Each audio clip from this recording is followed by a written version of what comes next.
โทวิชชาจารณะสัมปันโนสุขโลกวิทูอนุตตโรปุริสธรรมมาตาราธิสัทธาเทวมนุษย์สานังพุทโธภควาติสวากขาโตภควตาธรรมสันทิฏฐิโกอาการิโกเอหิปัสสิโกโอปัญญิโกปัจจัตตังเวทิตัพวินโยหิติสุปฏิปันภควโตสาวกสังอุชุปฏิปันโนภควโตสาวกสังโฆยายาปฏิปันโนภควโตสาวกสังโฆเมจิปฏิปันโนภควโตสาวกสังโฆยะติทางจัตตาริปุริสยุคานิอัตถปุริสปุคคลาเอสะภควะสาวกสังโฆอาหุนัยปาหุนัยโยทักขินัยอัญชริการณิอนุตตรังปุญญเขตังโลกัสสติตอนนี้ได้นำฐานพระประธานอันเป็นบัลลังก์เป็นที่ประทับขององค์สมเด็จพระสัมมาสัมพุทธเจ้าพระสัมพุทธประธานพรได้ประดิษฐานที่ศาลาอิ่มบุญวันนี้ดูหน้าตาของญาติโยมเจ้าภาพโยมชมชายโยมอำนวยพรหน้าตาผ่องใสและญาติโยมก็อิ่มบุญนะตอนเช้าวันนี้เราก็ไปนั่งสิจ๊ะเสร็จแล้ว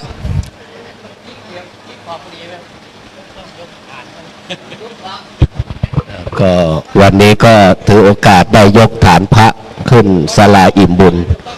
เป็นปางสัมพุทธประธานพรนะผู้ที่ตั้งชื่อให้กับพระเดชพระคุณหลวงพ่อท่านเจ้าคุณอาจารย์พระราชภาวนาวชิรยานแล้วก็หล่อที่วัดมเหยงนิยมพระองค์นี้หล่อที่วัดมเหยงหล่อวัดมเหยงแล้วก็นำมาประดิษฐานที่วัดป่าเมื่อปีพ.ศ. 2561นะ61ไม่ต้องใส่บูชาครับพระอาจารย์อันนี้บูชาครับบูชายกพี่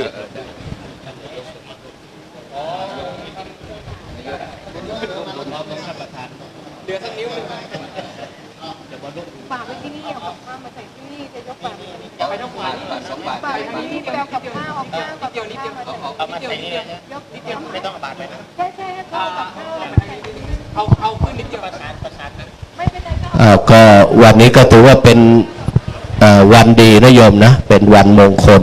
เป็นวันที่เราได้สร้างกุศลร่วมกันนะเขาเรียกว่าทำบุญร่วมกันเพื่อทำสิ่งที่เป็นเขาเรียกว่าพุทธนิมิตนะเป็นพุทธปฏิมากรนะเมื่อคืนนี้ครูบาอาจารย์ก็ได้ให้สาระธรรมะนะหลายท่านนะจนไปถึงเที่ยงคืนนะเมื่อคืนนี้นะก็ถือว่างานบุญก็ต้องอาศัยผู้มีบุญนะมีกี่กล่องเนี่ยอาจารย์มีกี่กล่องโคศกใครในจานต้นมาจานต้นมาเป็นโคศกเลยมานี่โคศกพูดเลยนะครับสำหรับผู้ที่สอบถามนะครับอยากจะร่วมบุญร่วมกุศลกับการอัญเชิญพระพุทธรูปขึ้นประดิษฐาน ในวันนี้นะครับก็สามารถที่จะร่วมบุญได้นะครับ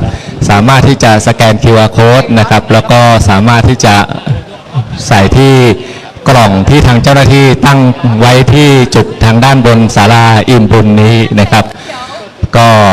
เป็นการร่วมบุญร่วมกุศลด้วยกันนะครับในการอัญเชิญในการสร้างพระพุทธรูปนะครับ ซึ่งเมื่อคืนนั้นนะครับเราก็ได้ฟังนะครับการเสวนาธรรมนะครับ โดยมีพระมหาบุญช่วยนะครับเป็นประธานในการเสวนาธรรม ก็ได้ให้ข้อคิดหลายๆอย่างหลายๆแนวทางนะครับ ว่าเราเป็นบุญเป็นกุศลที่เราได้มีโอกาสมาสร้างพระพุทธรูปร่วมกันในครั้งนี้นะครับ เป็นการสร้างศรัทธาให้ปรากฏออกมานะครับ เป็นการสืบทอดอายุพระพุทธศาสนานะครับ เมื่อเรากราบองค์พระพุทธรูปแล้ว ก็น้อมถึงพระธรรมคำสั่งสอนของสมเด็จพระสัมมาสัมพุทธเจ้านะครับ พอได้มั้ง ไม่ได้ สำหรับ ก็ ไม่ได้ลูก ขณะนี้นะครับอยู่ในช่วงของการ ก็มันไม่ เตรียมการนะครับในการที่ยกแท่นประทับขึ้นมาประดิษฐานนะครับ ก่อนที่จะอัญเชิญองค์พระพุทธรูปขึ้นนะครับก็กราบขออนุโมทนานะครับกับศรัทธาสาธุชนทุกคนทุกท่านนะครับ ที่ได้มาร่วมบุญร่วมกุศลใหญ่ในครั้งนี้นะครับ ท่านจะเห็นได้ว่านะครับวัดป่าชัยมงคลมีความเจริญเติบโตมีความเจริญรุ่งเรืองยิ่งขึ้นนะครับ ด้วยศรัทธาของคณะท่านเจ้าภาพนะครับ ท่านอาจารย์ดร.อำนวยพรเหรียญทองเลิศนะครับ และครอบครัวเป็นผู้ที่มีจิตศรัทธาในการที่จะสืบทอดอายุของพระพุทธศาสนานะครับ ก็ได้ขออนุญาตนะครับท่านเจ้าวาดในการสร้างศาลาวิหารพระธรรมธาตุเจดีย์แห่งนี้ขึ้นเป็นสองหลังคู่นะครับ เป็นเรือนพี่และเรือนน้อง โดยได้รับเมตตานะครับจากองค์พระเดชพระคุณหลวงพ่อท่านเจ้าคุณพระราชภาวนาวชิรยานนะครับ เจ้าวาดวัดมเหยงที่ประทานชื่อให้เป็นวิหารพระธรรมธาตุเจดีย์นะครับ เราก็ได้รับความเมตตาจากครูบาอาจารย์หลายองค์หลายท่านด้วยกันนะครับ หลายรูปด้วยกันที่มาร่วมบุญร่วมกุศลในครั้งนี้นะครับ ขอนอบน้อมพระรัตนตรัยขอเชิญสาธุชนผู้ใจบุญทุกท่านนะครับ มาร่วมสร้างรากฐานพระศาสนา เสียงสวดมนต์ก้องกังวานผ่านศรัทธา ร่วมนำพาบุญใหญ่ให้รุ่งเรืองนะครับ วัดจะดีมีหลักฐานเพราะบ้านช่วย บ้านจะสวยเพราะมีวัดดัดนิสัย บ้านกับวัดผัดกันช่วยอำนวยชัย ถ้าขัดกันก็เหินห่างทั้งสองทางนะครับ วัดจะดีมีหลักฐานสมภารช่วย วัดจะสวยเพราะสมภารท่านทาสี เชิญร่วมใจบริจาคเถิดคงเลิศดี วัดจะมีสีสดใสให้หน้ามองนะครับ เราจะมี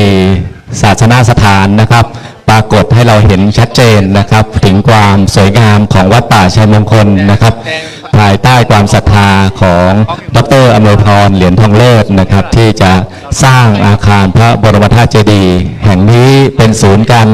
เรียนรู้นะศูนย์การวิปัสสนากรรมฐานและศูนย์การเรียนพระปริยัติธรรมนะครับ ก็ถือว่าเป็นบุญเป็นกุศลอันยิ่งใหญ่ที่เราจะ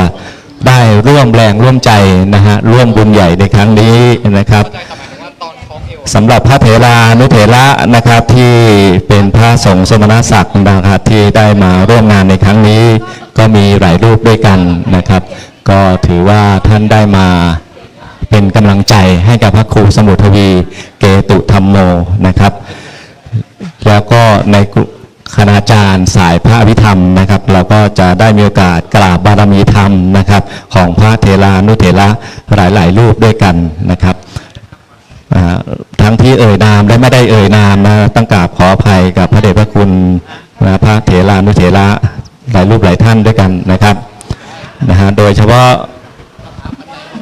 พระมหาสมปองนะครับมุทิโตเจ้าวาดวัดวิหารธรรมนะครับ ผู้อำนวยการสถาบันบาลีใหญ่และพระไตรปิฎกวัดวิหารธรรมนะครับที่อำเภอน้ำโสมจังหวัดอุดรธานีนะครับ ก็เป็นพระเถรานุเถระผู้ที่มีความเมตตากับพระค ครูสมุทวีนะครับ ก็เป็นกำลังใจเป็นกำลังสำคัญนะครับที่ทำให้สถานที่แห่งนี้ต่อไปก็จะเป็นสถานที่ศึกษาในส่วนของบาลีและพระไตรปิฎกด้วยเช่นกันนะครับ ก็ด้วยจิตศรัทธาของศรัทธาสาธุชนที่ได้ร่วมกันบริจาคปัจจัยคนละเล็กคนละน้อยนะครับ เพื่อร่วมบุญกับดร.อำนวยพรสร้างวิหารพระธรรมธาตุเจดีย์แห่งนี้นะครับบริเวณชั้นล่างนั้นก็จะเป็นห้องเรียนนะครับเริ่มเห็นเขาโครงนะครับเป็นห้องเรียนต่อไปก็จะเป็นศูนย์การเรียนพระปริยัติธรรมนะครับเป็นการเรียนพระอภิธรรมแล้วก็จะเป็นสถานที่ให้พระสงฆ์ได้มาปฏิบัติกรรมฐานนะครับเป็นสถานที่ก่อให้เกิดปัญญาในทางธรรมนะครับนำตนให้พ้นทุกข์นะครับก็ยังสามารถที่จะร่วมจิตศรัทธาได้นะครับสำหรับพระพุทธไตรรัตนญาณนั้นเป็นพระนามที่ได้รับความเมตตาจากพระเดชพระคุณพระราชภาวนาวิชิรญาณที่ประธานตั้งชื่อให้นะครับสำหรับพระพุทธไตรรัตนญาณนั้นเป็นพระหยกเขียวนะครับทางคณะเจ้าภาพนะครับก็ได้มีจิตศรัทธาจัดสร้างขึ้นนะครับและในส่วนของก้อนหยกเขียวที่เป็นก้อนเดียวกันกับที่แกะพระหยกเขียวนั้นนะครับก็ได้นำมาเป็นพระบูชาองค์เล็กๆนะครับเพื่อให้ศรัทธาสาธุชนที่มาร่วมบุญในครั้งนี้ได้บูชาเพื่อเป็นที่ระลึกนำไปบูชาที่บ้านนะครับแล้วก็ไปแขวนขึ้นคอได้เพื่อที่น้อมระลึกถึงพระธรรมคำสั่งสอนของพระพุทธเจ้านะครับว่าพระพุทธเจ้าท่านเมตตาแสดงธรรมนะฮะเพื่อให้เราได้พ้นจากทุกข์นะครับก็สามารถที่จะติดต่อทางเจ้าหน้าที่นะครับบูชาองค์ละ399 บาทนะครับเพื่อที่จะนำปัจจัยมาร่วมบุญร่วมกุศลในการสร้างพระประธานในครั้งนี้นะครับเรา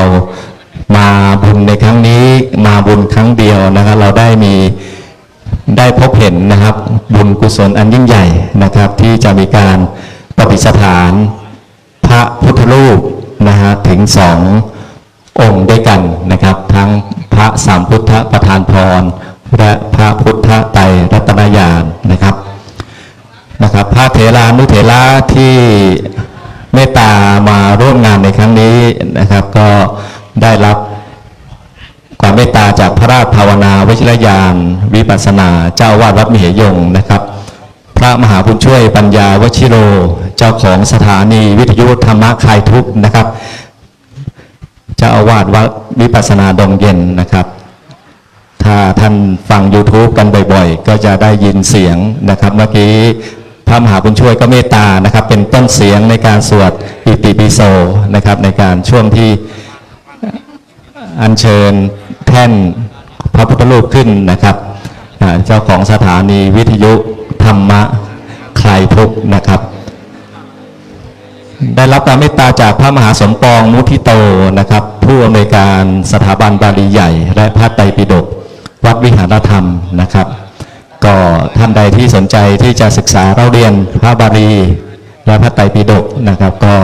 สามารถที่จะสอบถามได้นะครับซึ่งท่านพระมหาสมปองก็เป็นผู้ดูแลอยู่นะครับเป็นผู้ในการสถาบันบาลีใหญ่และพระไตรปิฎกวัดวิหารธรรมนะครับนอกจากนั้นท่านก็เป็นพระอาจารย์ใหญ่ฝ่ายบาลีที่วัดมหาธาตุด้วยนะครับแล้วก็ได้รับความเมตตาจากพระครูพนัสบุรารักษ์รองเจ้าคณะอำเภอพนัสนิคมนะครับเจ้าวาดวัดบ้านนายบนที่จังหวัดชลบุรีนะครับได้รับความเมตตาจากพระครูภาวนาธีระวรคุณนะครับเจ้าคณะแขวงบางเชือกหนังเจ้าอาวาสวัดเพลงกลางสวนนะครับพระมหาฉลาดฉักกะวโรนะครับประเรียนธรรม7 ประโยคผู้ช่วยเจ้าอาวาสจากวัดอุบลวนารามนะครับแล้วก็พระอาจารย์พันศักดิ์โอภาโสนะครับพระอาจารย์ผู้สอนพระอภิธรรมพระสรายุทธศิริสาโรนะครับผู้อำนวยการสถานีวิทยุสาธุเรดิโอ FM 101 เมกะเฮิรตซ์นะครับแล้วก็อีกหลายรูปหลายท่านด้วยกันนะครับที่ได้เมตตามาในครั้งนี้ก็ถือว่าเป็นบุญเป็นมงคลนะครับที่พระเถรานุเถระแต่ละรูปแต่ละท่านนั้นเดินทางมาจากที่ไกลๆนะครับเพื่อที่จะ มาร่วมบุญในครั้งนี้ ยมเด่น เรามาบุญในครั้งนี้ ครั้งเดียวก็ได้บุญหลายต่อนะครับ ได้พบเห็นสมณะ ยมเด่น ผู้ทรงศีลหลายรูปหลายท่านด้วยกันนะครับ ยมเด่นยมเด่นยมเด่น ครับผม เดี๋ยวพระอาจารย์ขอประกาศนะคณะศรัทธาจากวัดโคกสงวนนะอำเภอชำนินำโดยพระครูสุตตะบุญญาคมนะเจ้าวัดโคกสงวนอำเภอชำนิพร้อมกับญาติโยมอุบาสกอุบาสิกา ร่วมทำบุญมา 4,000 บาท ทุกคนอนุโมทนาร่วมบุญนะ สาธุ พูดต่อได้เลย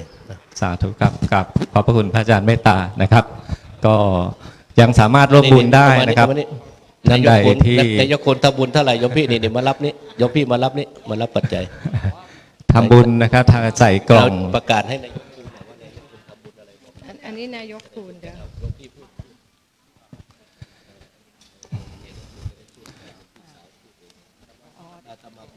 ถ้าพูดแล้วก็ต้องพูดทุกคน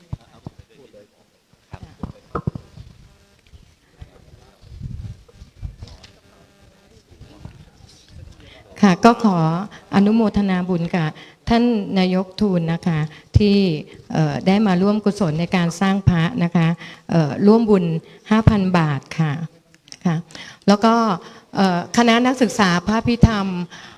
ชั้นจุลโทของยุทธิกาสมาคมได้ร่วมบุญกันร่วมปัจจัยกันมาเป็นปัจจัยทั้งสิ้น 40,000 บาทค่ะแล้วก็มีนักศึกษาชั้นจุฬาเอกนะคะของยุทธิกาสมาคมก็ได้ร่วมปัจจัยในการทำบุญสร้างพระ 17,600 บาทค่ะนะคะแล้วก็ตะกี้นะคะคณะศรัทธานะคะของจากวัดโคกสงวนอำเภอชำนินะคะนำโดยท่านพระครูสุตตะบุญญาคมนะคะเจ้าอาวาสวัดโคกสงวนนะคะจำนวนเงินทั้งสิ้น 4,000 บาทค่ะค่ะค่ะค่ะแล้วก็คุณป้าเจือนะคะที่แล้วก็คุณลุงนิดเหรอคะคุณพี่นิดแล้วก็เอแล้วก็คุณวุ้นนะคะกลิ่นปทุมวัดมเหยงได้ร่วมบุญค่ะค่ะได้ร่วมบุญเดี๋ยวก่อนค่ะได้ร่วมบุญมาปัจจัยอยู่ในซองนี้นะคะไม่เป็นไรนะคะแล้วก็ค่ะก็พระคุณเจ้านะคะที่ได้ติดตามหลวงพ่อมาได้ร่วมสร้างพระนะคะ500 บาทค่ะนะคะแล้วก็ค่ะท่านผอ.วิบูลย์นะคะแล้วก็คุณแววใจไม้เลี้ยงนะคะอำเภอค่ายบางละจันจังหวัดสิงห์บุรีนะคะก็ศิษย์วัดมเหยงนะคะก็ได้ร่วมปัจจัยมานะคะ1,700 บาทค่ะก็ร่วมกันอนุโมทนาบุญนะคะเราอนุโมทนาบุญนะคะเราจะได้ร่วมกุศลด้วยกันค่ะแล้วก็นะคะคุณนางกิมเลี้ยงนะคะเกตทองและครอบครัวที่กำแพงแสนนะคะก็ได้ร่วมบุญปัจจัยมาทั้งสิ้น400 บาทค่ะนะคะค่ะแล้วก็มีส่วนหนึ่งที่ได้มาร่วมบุญนะคะคุณแม่ขาวนะคะแล้วก็คุณแม่ชีนะคะก็ได้มาร่วมปัจจัยในการสร้างพระนะคะตามกำลังศรัทธานะคะมากน้อยนะคะปัจจัยล้วนแล้วแต่เป็นมหากุศลร่วมกันนะคะก็มีคุณแม่นะคะร่วมปัจจัยกันคนละ100-200นะคะเล็กๆน้อยๆนะคะก็ถือเป็นมหากุศลร่วมกันเนี่ยค่ะของหลวงพ่อต้องใช้ QR code ไหมเจ้าค่ะ เจ้าค่ะหลวงพ่อนายกเป็นลงขันเอาเศษบาทดีกว่าอันเนี้ยมีคนหลายคนอยากจะร่วมมีบาทอีกใบหนึ่งไหมเจ้าค่ะอนุโมทนาบุญค่ะเจ้าค่ะเจ้าค่ะงั้นขอขันเก่งขอขันเงินหน่อยขันทองอ่ะมาใส่ปัจจัยหน่อยค่ะค่ะค่ะแล้วคุณแม่แกสอนนะคะแล้วก็เพื่อนๆชั้นมัชฌิมโทนะคะวัดมเหยงนะคะได้ร่วมบุญ 4,000 บาทค่ะได้ร่วมอานิสงส์ในการสร้างพระนะคะครับก็อนุโมทนาบุญนะครับก็สามารถที่จะร่วมบุญได้ท่านพระอาจารย์มหาสงกรานต์นะคะได้ร่วมสร้างบุญร่วมสร้างพระประธาน 1,000 บาทเจ้าค่ะ สาธุค่ะเราสาธุเปล่งสาธุดังๆนะคะ สาธุ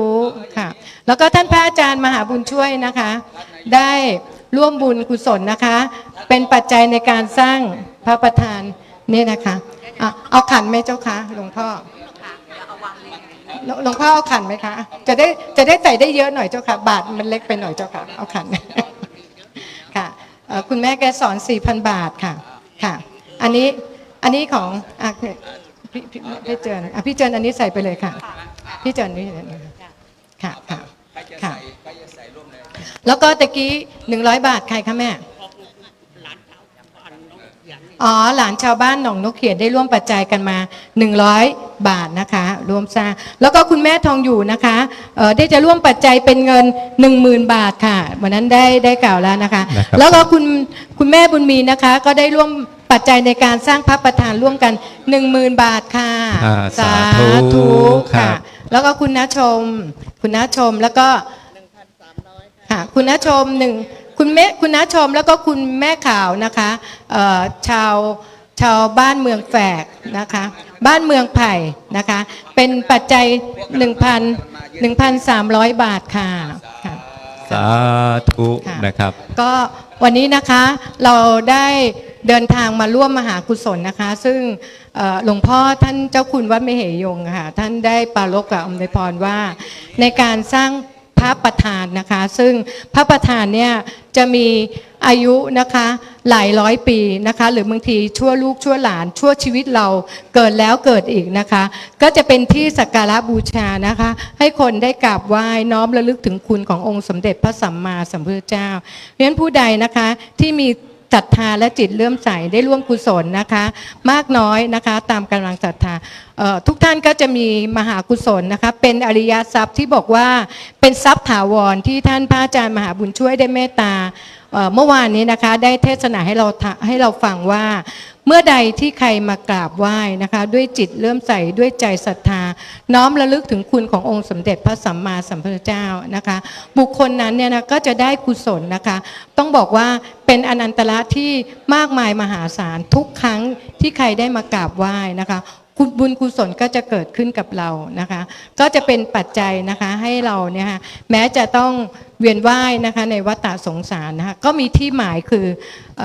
เทพเทวดานะคะหรือว่าทิพย์พิมานนะคะที่อยู่เบื้องฟ้า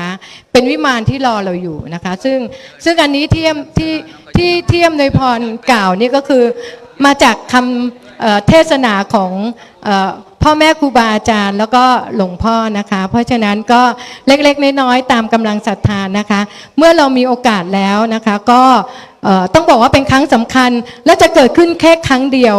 นะวัดป่าชัยมงคลนะคะที่เป็นพระประธานเพราะหลังจากนี้แล้วนะคะในการงานกุศลนะคะที่จะเกิดขึ้นนะคะพระประธานก็จะเสร็จเรียบร้อยแล้วก็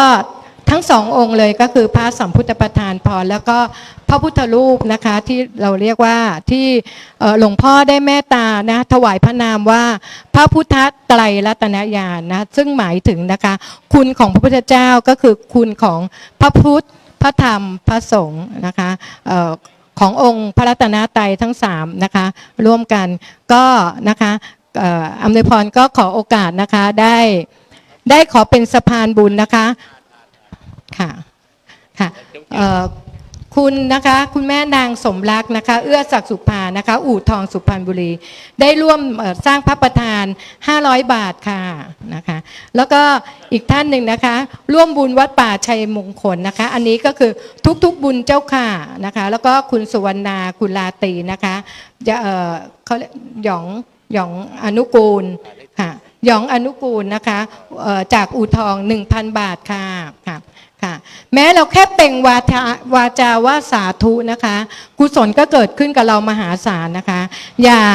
ดูถูกบุญเล็กบุญน้อยนะคะไม่ว่าบุญเล็กหรือบุญน้อยนะคะอานิสงส์ที่เกิดขึ้นล้วนแล้วแต่เกิดจากเจตนากรรมความตั้งใจของเราแค่เราวางจิตวางใจแล้วก็โยนิโสมนสิการนะคะน้อมเอาบุญกุศลนะคะทูลบูชาคุณขององค์สมเด็จพระสัมมาสัมพุทธเจ้านะคะกุศลก็จะเกิดขึ้นกับเราโดยที่บางครั้งเราไม่ต้อง จำเป็นว่าต้องมีปัจจัยเยอะไม่ต้องลงทุนเยอะ แค่เอาใจเราเนี่ยค่ะเอาใจเรานะคะบุญกุศลทุกอย่างเกิดขึ้นที่ใจเรานะคะแล้วก็เชื่อว่าทุกท่านที่มาที่นี้แล้วอยู่ในที่นี้ตลอดจนผู้ที่ปฏิบัติธรรมนะคะก็มีความตั้งใจนะคะที่นอกจากในเรื่องของการที่ได้มาปฏิบัติธรรมนะคะแล้วยังมีโอกาสในการเจริญกุศลนะคะได้มีการร่วมบุญสร้างพระประธานด้วยกันแล้วในวันนี้ก็มีพิธีการอันเป็นมงคลก็คือเราจะนะคะร่วมกันร่วมพลังบุญร่วมใจกันในการน้อมบูชาแล้วก็อัญเชิญนะคะพุทธองค์นะคะขึ้นสู่บัลลังก์นะคะประดิษฐานที่ณวิหารวัดป่าชัยมงคลนะคะวิหารพระบรมธาตุเจดีย์ณสถานที่แห่งนี้นะคะแล้วก็ครั้งนี้ก็จะเป็นครั้งที่จะเก็บนะคะจารึกประวัติของพวกเราไว้ เพราะว่าโอกาสที่จะเกิดขึ้นอย่างนี้ไม่มีแล้วเพราะฉะนั้นสิ่งใดที่เป็นสิ่งที่ดีงามเป็นคุณความดีและเป็นโอกาสที่ดีในชีวิตของเรานะคะเมื่อมาแล้วอย่าให้ผ่านไปนะคะอย่าให้สิ่งดีๆผ่านไปเพราะเวลาไม่สามารถหวนคืนกลับมาได้นะคะเพราะฉะนั้นสิ่งใดที่ดีๆถ้าเราไม่ได้เก็บเกี่ยวโอกาสที่ดีไว้นะคะเวลาก็จะผ่านเลยไปนะคะและจะไม่มีวันย้อนกลับมาได้อีกนะคะแม้บางคนจะบอกว่าไม่เป็นไรคราวนี้ฉันไม่ว่างฉันไม่สะดวกเดี๋ยวรอโอกาสคราวหน้าก็จะไม่เหมือนครั้งนี้แน่นอนนะคะโอกาสที่จะเกิดขึ้นคราวหน้าก็จะไม่เหมือนในครั้งนี้แน่นอนนะคะแล้วก็เจ้าค่ะ ขออนุญาตทำหน้าที่นะคะพอดีถ้าหลวงพ่อเนี่ยอย่าให้จับไม้นะคะน้ำไหลไฟดับ ไฟดับไม่เป็นไรหรอกโยมกลัวฝนตก ไอไฟดับมันไม่เป็นไรไฟดับมันก็ไม่ได้ดังใช่ไหมแต่ฝนตกเนี่ยมันตรงนี้จบเลยไปนี่หมดไปครอบครัวมาคุณหมอสมชายไปทำพิธีไปพาคุณแม่ไปไปยืนหมอขอนอบน้อมคุณพระธรรมที่อำนวยช่วยรักษาขอนอบน้อมคุณพระสงฆ์ผู้ทรงศีลซึ่งอภิญญาขอได้กราบในเมตตาบารมีองค์สมเด็จพระสัมมาสัมพุทธเจ้าทุกพระองค์ตั้งแต่สมเด็จพระบรมศาสดาจนถึงสมเด็จพระสัมมาสัมพุทธ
สัพพัญญยาโนธัมโมโรกุตโรวโรสังโฆมัคคภรโทจะอิเจตังรัตนะตยังเอตัสสะอานุภาเวนะสัพพทุกขาอุปัฏฐวาอันตรายาเจนะสันตุสัพพโสทีภวันตุโวเรียนเชิญด้านหลังด้วยนะครับเพจนวหรคุณทั้งจำนวนทั้ง9 เล่มนะครับ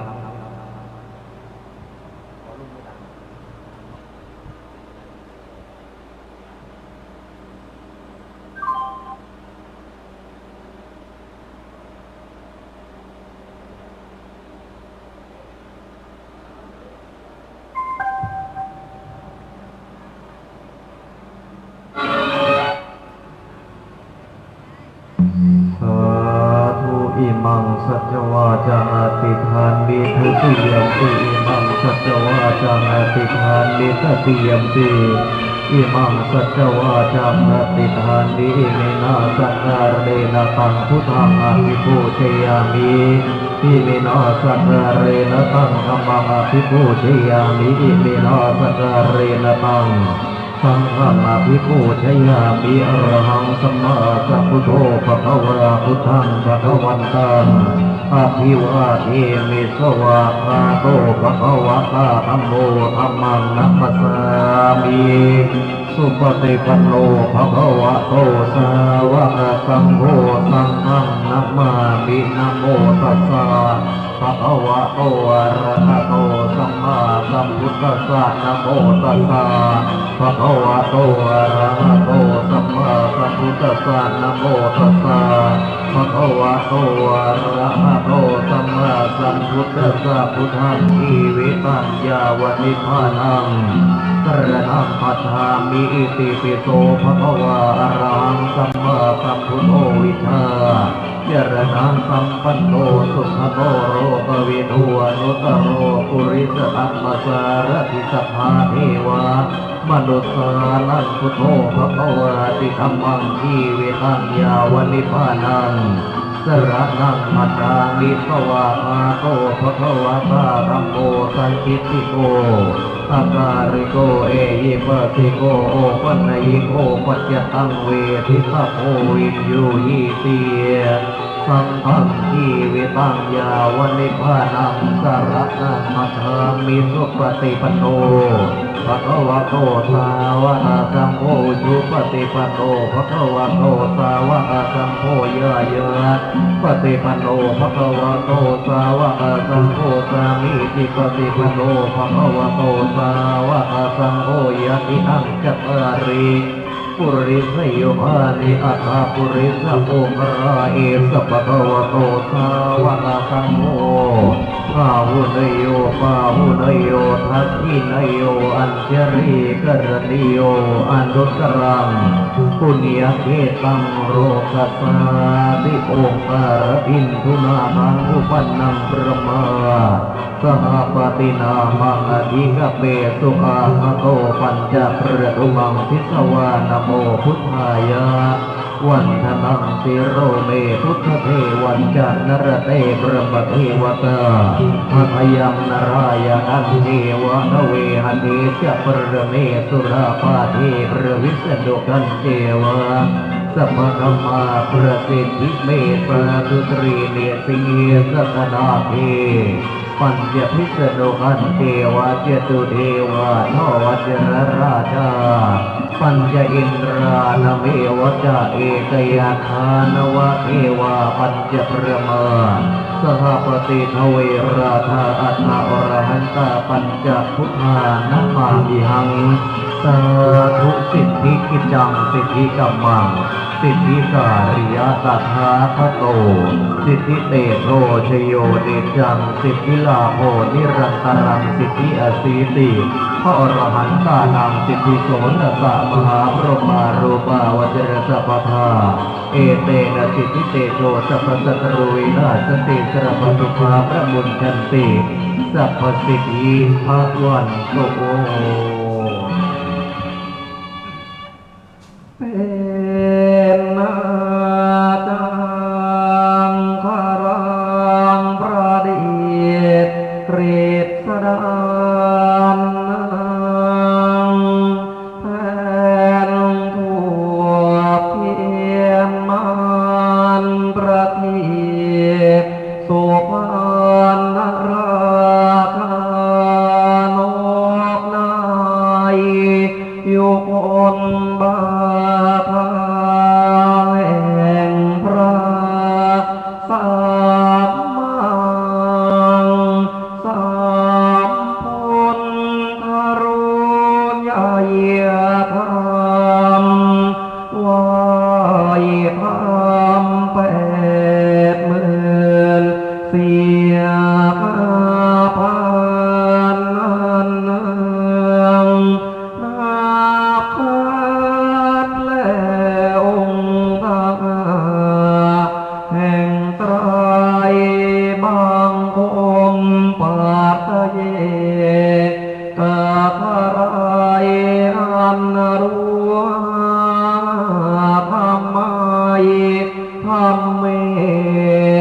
ยานยงประนามสาวกทั่วหน้าองค์ทั้งแปดผู้ทรงวิสุทธาสีนาสำรวมจงมานาคุณปกเกตนากรวมผัวพานครวมสำริดที่ดับพยานอันตรายแม้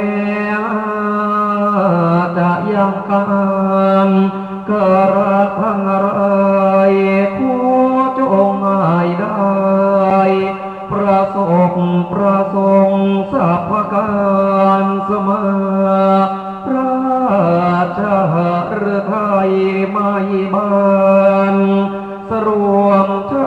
เทืองทานในมามงคลพิธีเรือร้อยแรงธานีมงคลพิธีแด่นาคาผู้ข้าบาทนาพระบง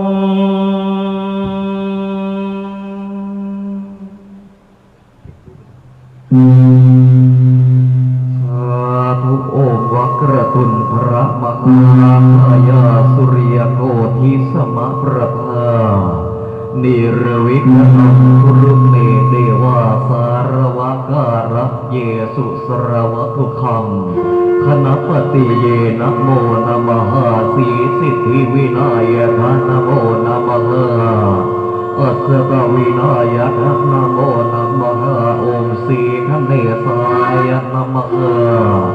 คณะปฏิปปาโมระยาโอมสีคเนสายะมะมหาคณะปฏิปปาโมระยาโอมสีคเนสายะมะมหาคณะปฏิปปาโมระยา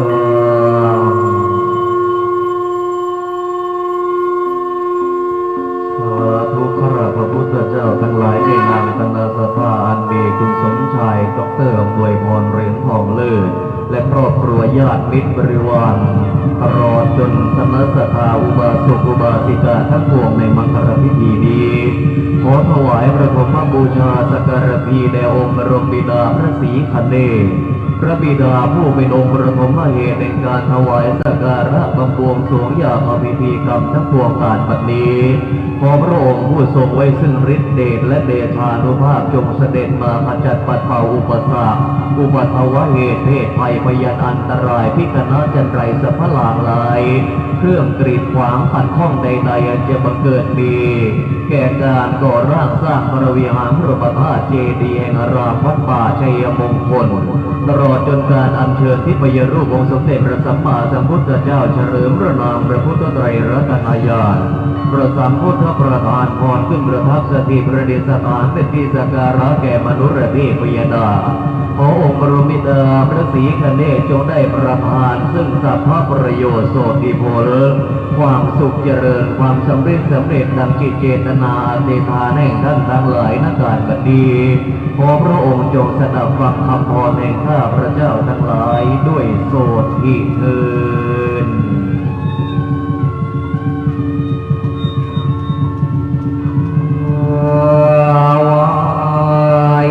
พระบาทสัมมาพระองค์พระอิศวรบวกทรงพยาโพอุสุภราฤทธิร้อนข้าวายพระนารายณ์เสียมากรทรงครุระเกจรจะปราบอรินเรืองนรงข้าวายจะตุระภาผู้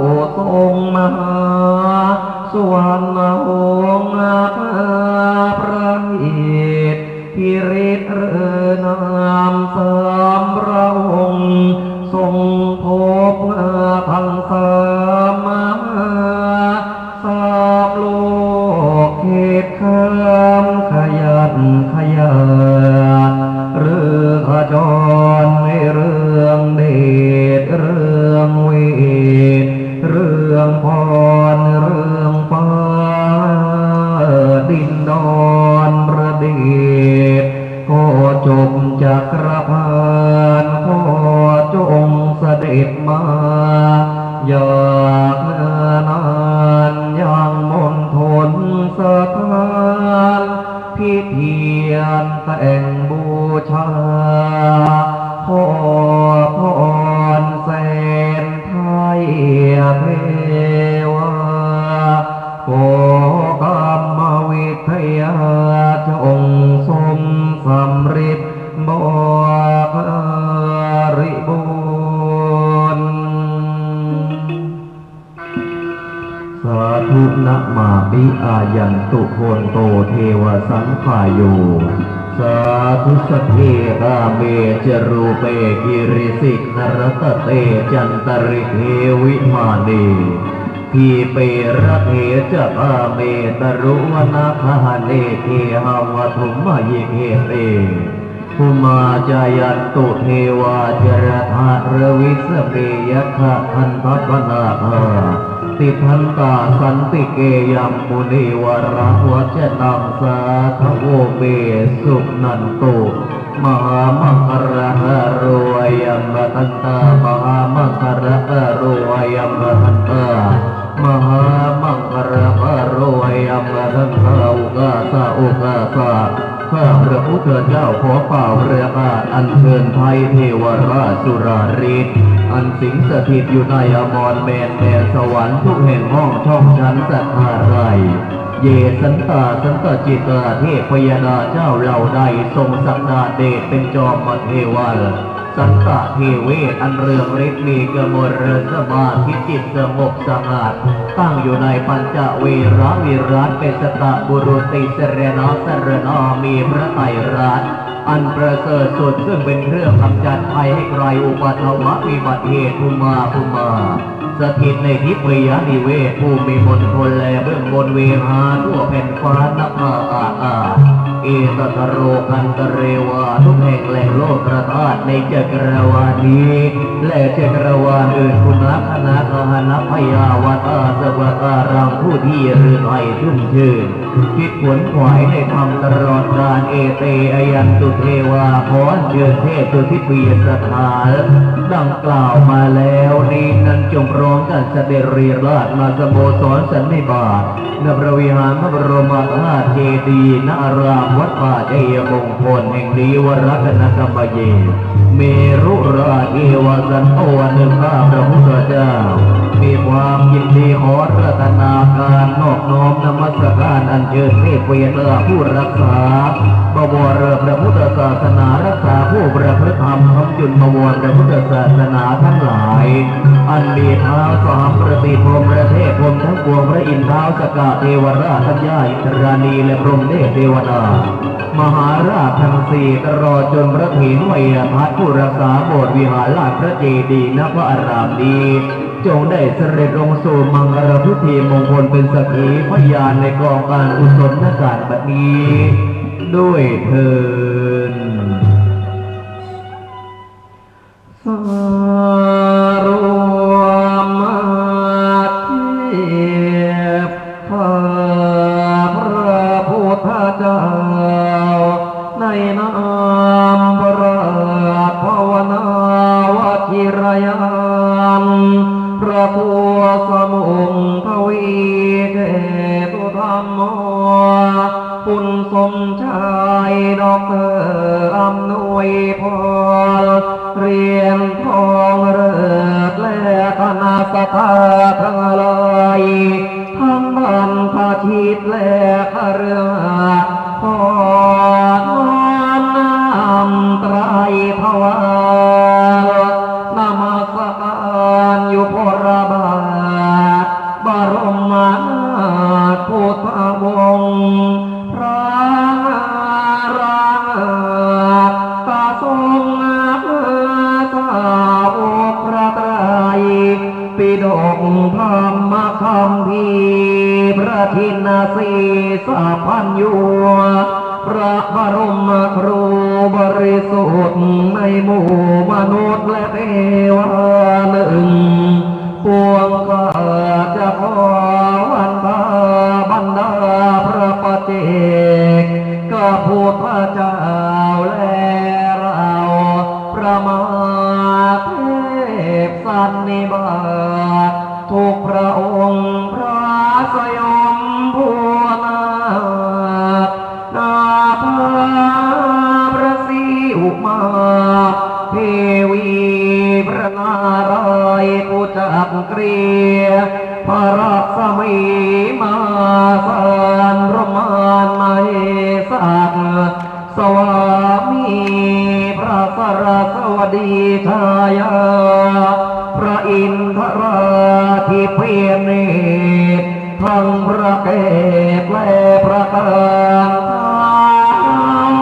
จตุโลกบาลทั้งสี่พระองค์พระพงษ์พระภัยพระพายพระภิกขณายเทวีพระภิกขเนเทวาพระแม่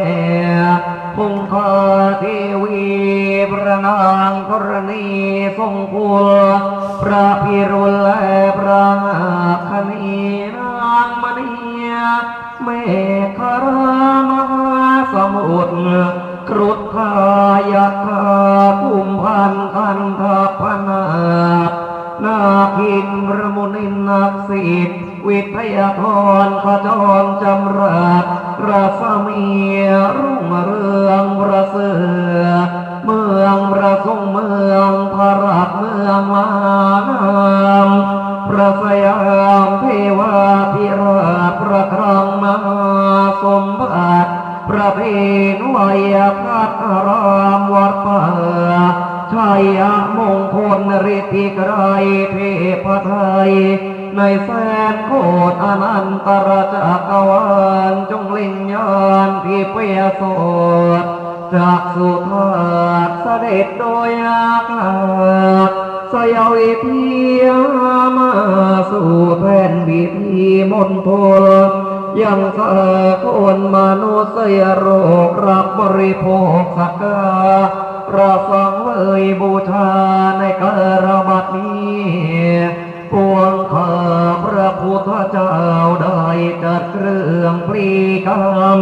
เพื่อน้อมนำในสัพพรนั้นเป็นมงคลขอให้สำฤทธิ์ประสิทธิผลเนื่องในการนั้นเป็นมงคลบำบวงสรวงบูชาพระรัตนตรัยประกาศพรหมเทพเทวดาบูชาฤกษ์ในการอัญเชิญที่เพรูปพระพิมพาสารูปเจ้าแห่งองค์สมเด็จพระบรมครูเฉลิมพระนามพระพุทธไตรรัตนญาณพระสัมพุทธประธานพรขึ้นประดิษฐานเป็นพระปฏิมากรประธานที่สักการแก่เราพรหมเทพเทวดามนุษย์ครุฑายักษ์สัตว์ที่ราชนาคาทั้งหลายนาคารักบัดนี้พอจงได้โสดอีกเถิดวันทิตวาจาริยปาทังเลสการิยสัมหิทยายังสัพพโทสังวินาศสันติ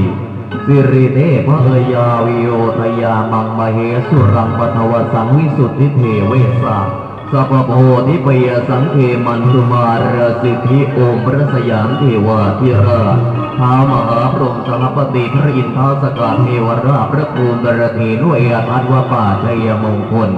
ท่านจะกุงภาเรตังเวยปริวาราเอหิสทายะอาคัจฉันโตปริพุนฉันโตสวาหายะนามามิสิรสานาโภปตวยังปฏิภาระโคสกสัมปติสัพพะปริมติสังนตระโตจะมหาราช ทิสาภาเกติปิตุเมรักขันตวโรคเยนะสุเกนะจะอัตเนยสมิงพันธโพจะมหาราชาทิสาภาเกติปิตุเมรักขันตวโรคเยนะสุเกนะจะสกินะสมิงรุณโพจะมหาราชาทิสาภาเกติปิตุเมรักขันตวโรคเยนะสุเกนะจารดิสมิงเทวาจะมหาราชาทิสาภาเกเตปิตุเมรักขันตุวโรคะเจนะสุเกนะจะปชิมสมิงวิโรปโทจะมหาราชาทิสาภาเกเตปิตุเมอนุรักขันตุวโรคะเจนะสุเกนะจะพายามัสมิงนาโพจะมหาราชาทิสาภาเกเตปิตุเมอนุรักขันตุวโรคะเจนะสุเกนะจะอุตรสมิงตุเอโรจะมหาราชาทิสาภาเกเตปิตุเมอนุรักขันตุวโรคะเจนะสุเกนะจะอิสานสมิงยาคาจะมหาราชาทิสาภาเกเตปิตุเมอนุรักขันตุวโรคะเจนะสุเกนะจะโสภาเปเยนเกนาสัมปนังบริพุนชันโตโอมนะโมพุทธรัตนังสรณังคัจฉามิโอมนะโมธัมมะรัตนังสรณังคัจฉามิโอมนะโมสังฆรัตนังสรณังคัจฉามิอุปริมัสสมิงทิสาภาเกจัตตารโรเดวามหาเทวาจัตโตจะสุริโยจะพระมโนจะเสยหิทันติโตจะสุรโภจะเทวเสโธจะเทวปุญญโธจะเอเตจะตรุเดวามหาเทวาพุทธปัสสนาธรรมปัสสนาสังฆปัสสนาบุเดงรวะธาธรรมคารวะสังฆคารวะนาอิสมาหะตัวกัจจตุบริบุญสันตุติโตจะสุรโภจะเทวเสโธจะเทวปุญญโธจะรังวาทิตังวาทิถังวาทิสินังวาสยานังวารัตติงวาติวังวาสมทาตังรัตขันตุมหาเทวาติสาธุนะโมนะมัสสิตวาข้าแต่พระศรีตรีพิษพิสิทธิสุทรรัตนางสาธิกุณดุรยเทมหิทธิมเหสวราธิบดีบรมปรเมศสุรสัพพวสริดำรงศักดิ์และเอกอัครวัชรหัตถวัชรินปินสุทัศทิพยเทวราชแรมรนิวาสเทพเทวาทรงรักษาในสตปดาพิธีฤกษ์ตั้งแต่ราชาฤกษ์จรดสมโนฤกษ์ในภูมิโลกดีที่อารามวัดป่าชัยมงคลการบัดนี้ข้าพระพุทธเจ้าจะกระทำกรีกรรมบูชายาคพิธีเป็นเทวคตานุสติตามกระติประเพณีบรรพเวสัยจารีตโบราณขอเดชานุภาพสัพพบุญยฤทธิ์ในกฤษดาพินิหารสัพพอำนาจแห่งสัพพธรรมสุจริตแห่งมหิทธิเทพทุกพระองค์จงประสาประสิทธิกิจพิธีสิ้นโดยอิสรานุภาพแด่คณะสัตยาทั้งบรรพชิตและคฤหัสถ์อันมีท่านเจ้าคุณราชภาวนาวชิรยานพร้อมด้วยพระครูสมุทวีเกตุธรรมโมและพระภิกษุสงฆ์สามเณรสิ้นทั้งหลายในมังคลพิธีตลอดจนอุบาสกอุบาสิกาธานาธิบดีเศรษฐีผู้ได้สละทุนทรัพย์ปัจจัยอุปถัมภ์คำจุนพระพุทธศาสนาสร้างพระพุทธปฏิมากรมีคุณสมชายและเติมหน่วยพรเหรียญทองเลิศและครอบครัวและคณะศรัทธาทั้งปวงในมงคลพิธีที่นิพพานเท้าสหัสนัยเทวราชบรมราชอิสระโกษาขอพรบรมยศวรมเหสุรีศรีบรมหิสนาธิปไตยไกรลาชขอพรเท้าเจตุเทวราชโลกปาราธิปุรวิสิทธิ์ขอพรเทพพยาดาเจ้าผู้เรืองฤทธิ์อันสถิตในทิพยสถานทั่วอมรขันธ์ในสัพพะอำนาจอนันตรจักรวาลภูมิภพไกรวันสัพกรมฟังอรัญญรุขารัตดาวารีแห่งสิงหอนชนตราดำเนินในหนหาวนสถานที่มานมาศอมรทิเทวสำนักขอพรเทพพยาดาสุรารักษ์อันศักดิ์สิทธิ์สัพเดชาจงทรงเทวกรุณาเชิญช่วยอภิบาลบำรุงรักษาศาสนูปธรรมภพทั้งหลายให้เกษมสุขสำราญกายสำราญอรอยไทยทุกอริยบทในการทุกเมื่อเทินชัยชัยหโรริเทวัมเทยประมาสุริยันจันทิมาอาโปเจเทวาปฐวีเจเตโชติโยจาตวารุณะเทวาโสโมจิยสาสหเมตตากรุณิกายิกาอารักเทวายัสสิโนนามัสสามะนักสุวัตถิโหตุ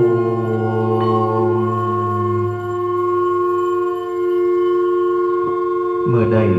นมัสการพระรัตนตรัยประกาศพรหมเทพเทวดาบูชาเทวดาทั้งอัฏฐทิศคือในท่วนทั้ง8ทิศ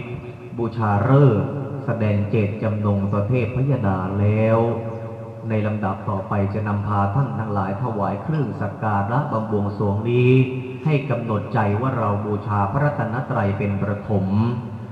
ตลอดจนได้ระลึกนึกถึงคุณแห่งเทวดาทั้งหลายที่รักษาพระพุทธศาสนาและเทวดาที่ติดตามตัวเราดลบันดาลให้เราได้แสวงบุญได้มีโอกาสมีอาการครบ32ได้มีสติสัมปชัญญะเรียนรู้ในธรรมแห่งองค์พระศาสดาท่านที่ประสงค์นะครับจะถวายเครื่องสักการะบวงสรวงบูชาพระรัตนตรัยและเทวดาทั้งหลายร่วมกันก็ให้อธิษฐานนำธนบัตรจตุปัจจัยใบแบงค์ประนมมือถือไว้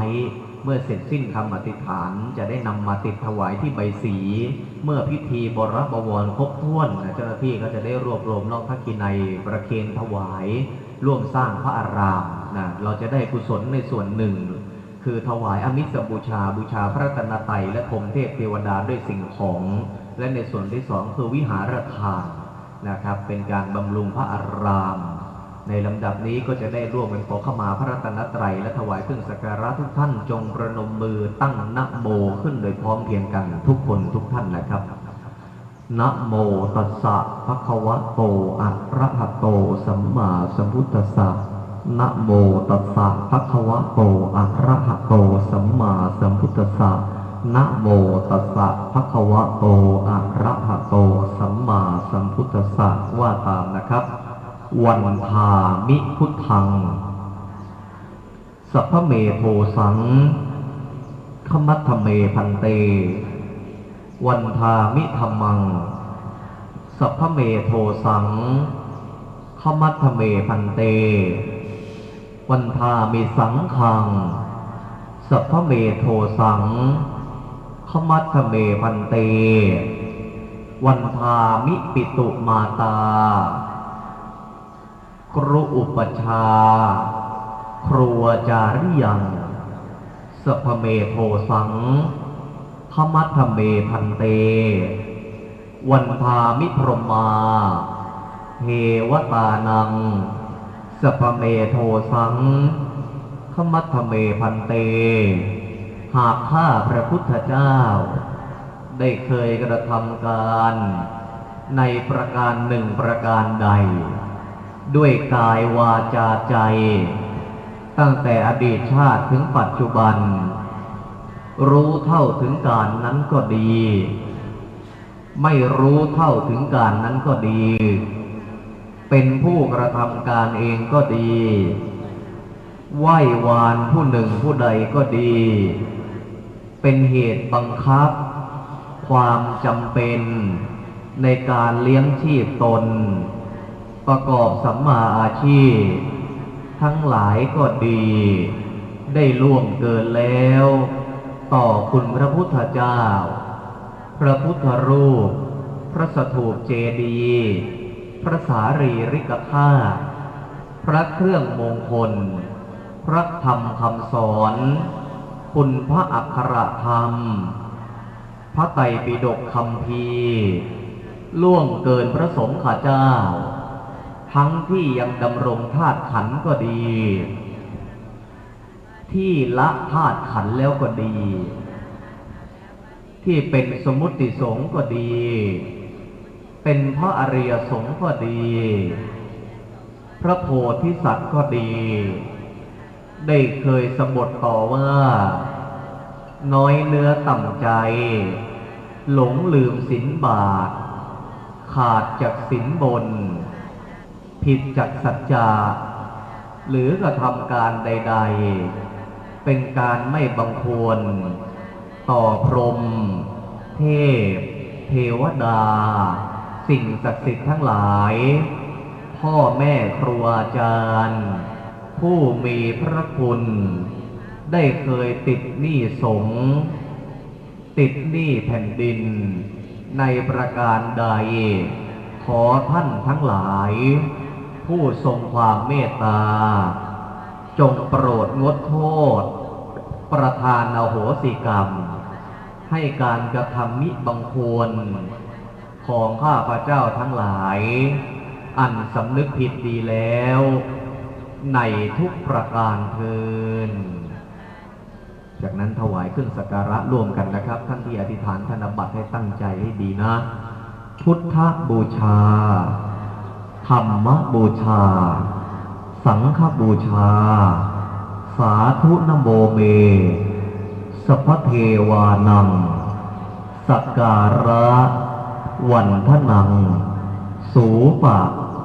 พยัญชนะสัมปันนังสาลีนังโภชนานังอุทธกังวรังอิทังปุชุปการนังปฏิคันหาตุสาธุกังเตปิตังพรหมานังอินทริยังจัตุโลกปาราเทวตานังภูมะเทวารุกขเทวาอารักขเทวาพาลีชัยยะมังครังมุนีวระวจนังครัวจาริยังอาจาริยเทวาปิตุมาตาอนุรักขันตุอาโรคเยนะสุเคนะจาเอ่ยชื่อตนเองด้วยชื่อจริงนามสกุลนะครับข้าพเจ้าขอตั้งสัตยาธิษฐานด้วยปัจจัยบริสุทธิ์อันได้จากสัมมาอาชีพหยาดเหงื่อแรงกายโชคลาภวาสนาประการหนึ่งประการใดข้าพเจ้ามีพระรัตนตรัยเป็นสรณะสูงสุดมีความเคารพเทพพยดาเป็นเทวตานุสติได้จัดเครื่องสักการะล้วนเลิศแล้วในประการทั้งปวงขอน้อมบูชาด้วยเจตนาบริสุทธิ์ซึ่งพระพุทธเจ้าทุกพระองค์พระพุทธรูปพระสถูปเจดีย์มีพระพุทธไตรรัตนญาณพระสัมพุทธประธานพรเป็นต้นประธานอาทิขอบูชาพระธรรมพระไตรปิฎกคัมภีร์คุณพระสงฆ์ข้าเจ้าพ่อแม่ครูอาจารย์ทั้งสมมุติสงฆ์และอริยสงฆ์ทั้งปวงขอถวายสักการะเป็นเทวตานุสติต่อพรหมเทพเทวดาอันมีเท้าสหัมประติพรหมและพรหมทั้งปวงพระอินทร์เท้าสกะเทวราชท่านย่าสุชาดาและเทวดาทั้งปวงเท้าทัตตรสและคนทันทั้งปวงเท้าวิรุณหกและกุมพันทั้งปวงท้าววิรุณปักและนาคราชทั้งปวงท้าวกุเวนุราชมหาราชเวสสุวรรณ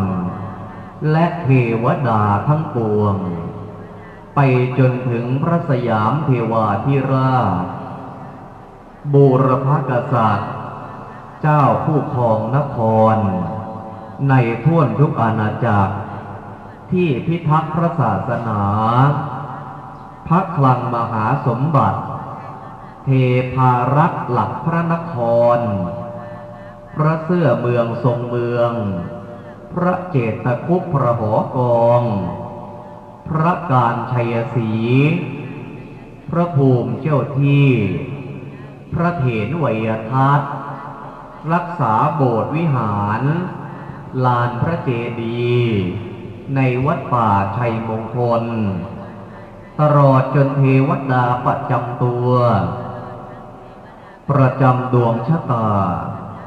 ประจำรถราพาหนะเคหสถานบ้านเรือนทรัพย์สินสริงคารของตัวข้าพเจ้าเทวดาพระองค์ใดที่อุปถัมภ์ค้ำชูคอยส่งเสริมข้าพเจ้า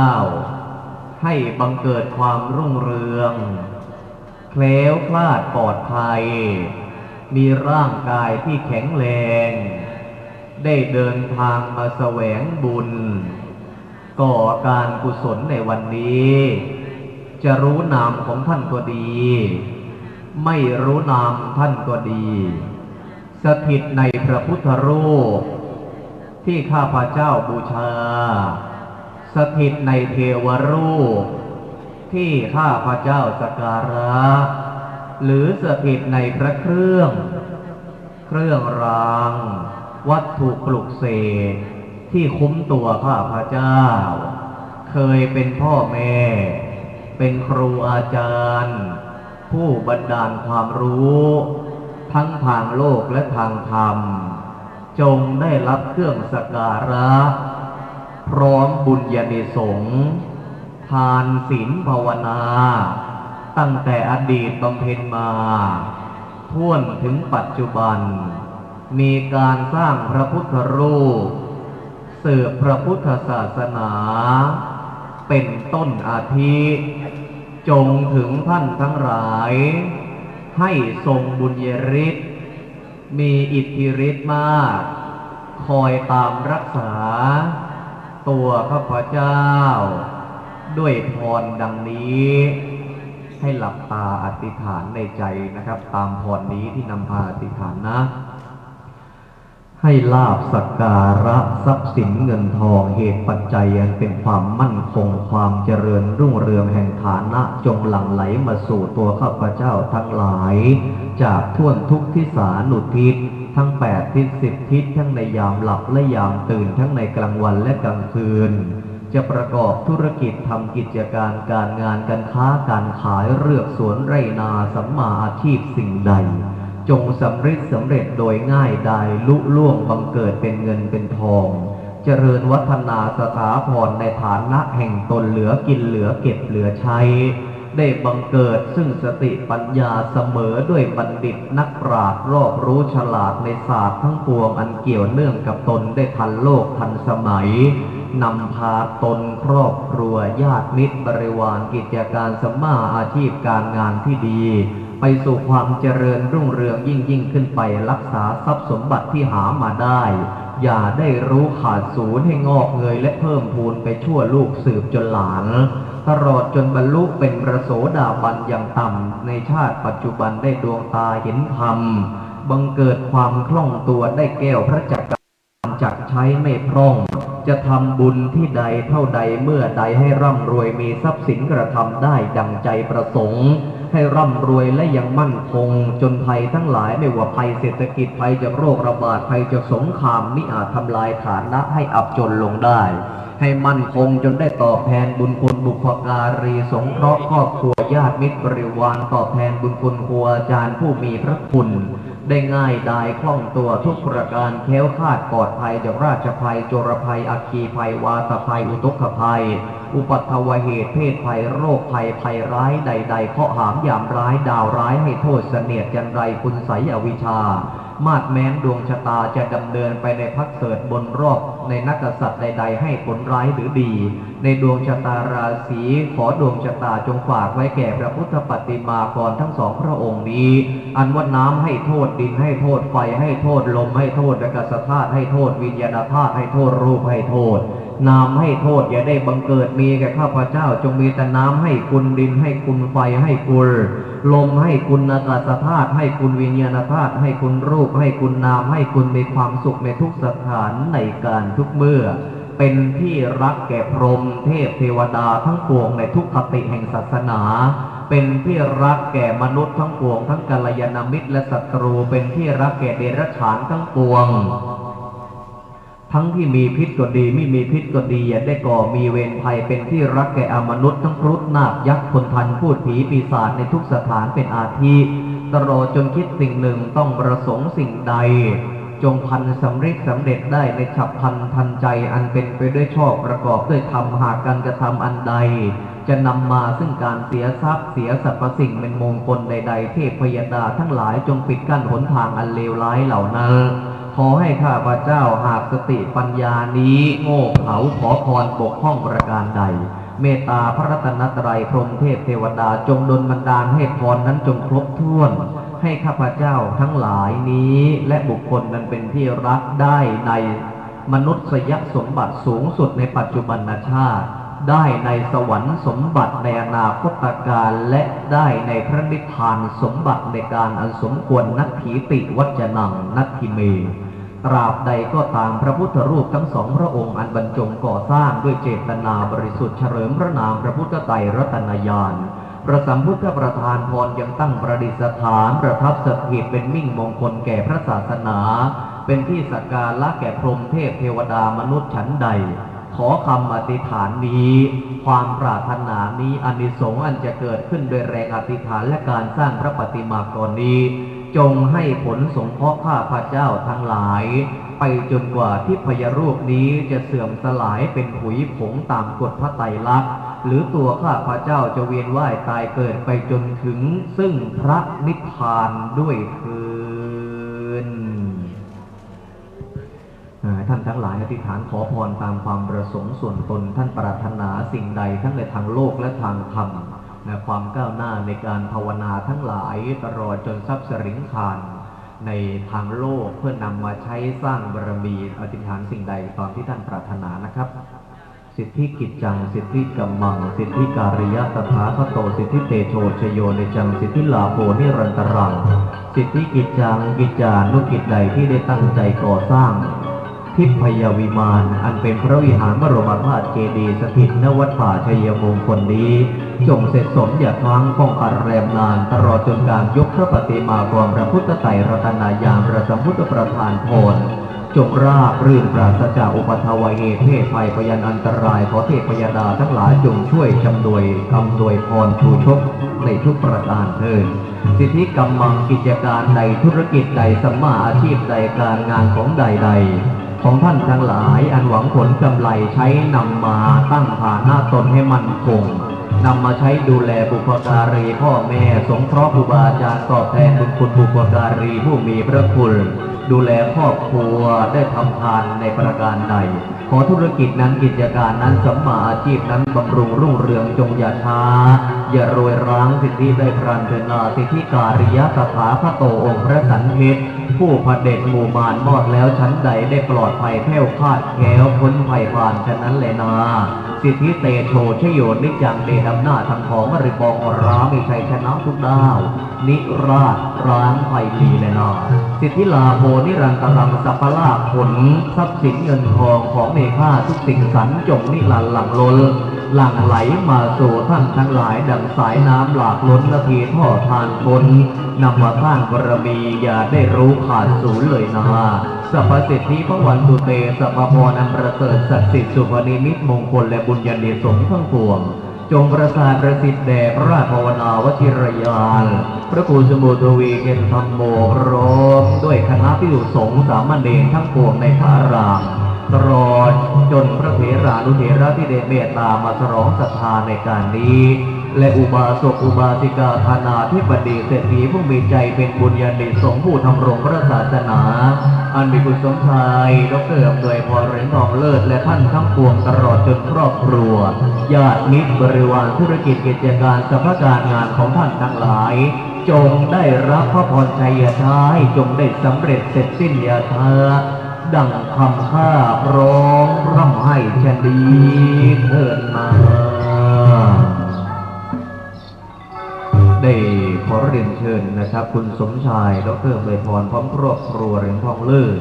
ได้โปรยข้าวตอกดอกไม้สมโภชพระรัตนตรัยพรหมเทพเทวดาครูบาอาจารย์เจ้าผู้ได้อุปถัมภ์ค้ำจุนให้เราได้ผ่านพบพระศาสนาตลอดจนได้บังเกิดความสุขเจริญถึงปัจจุบันนะครับเมื่อท่านได้โปรยข้าวตอกดอกไม้สมโภชบูชาพระบูชาเทวดาเป็นเทวตานุสติแล้วจะได้เรียนเชิญท่านที่อธิษฐานธนบัตรนะครับนำมาติดที่ใบสีได้เลยนะครับผมเป็นการสร้างบารมีร่วมกันนะครับโปรยข้าวตอกดอกไม้ได้เลยครับ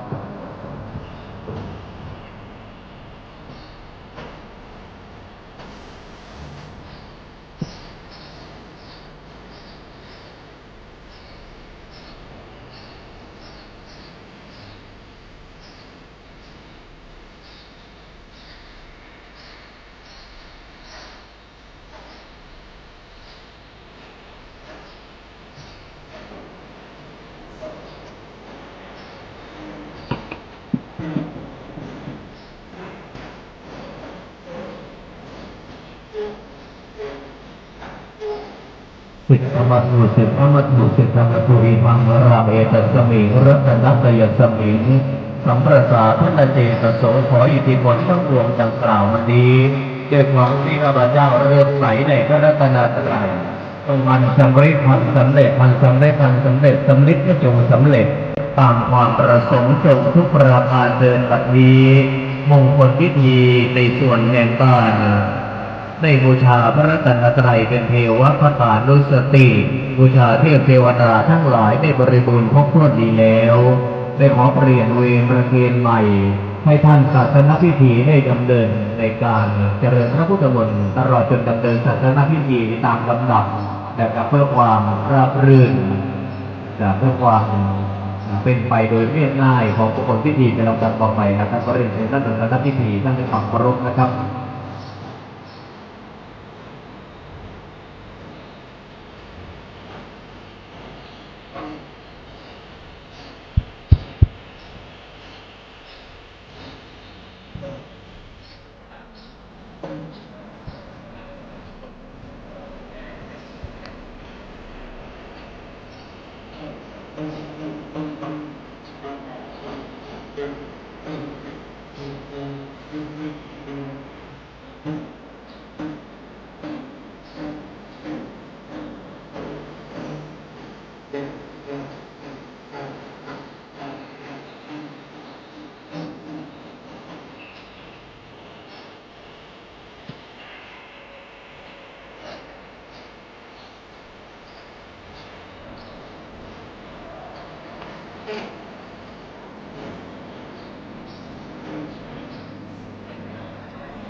นะครับท่านที่อธิษฐานธนบัตรไว้นะครับเมื่อสักครู่ที่ใบสีนะครับทั้งที่ผ่านกระยาบวชใบสีปักชามและใบสีพรมด้านหน้าติดถวายได้ทั้งหมดเลยนะครับตามแต่ท่านสะดวกนะครับแล้วแต่นะครับท่านได้เลยนะครับติดได้เลยนะครับ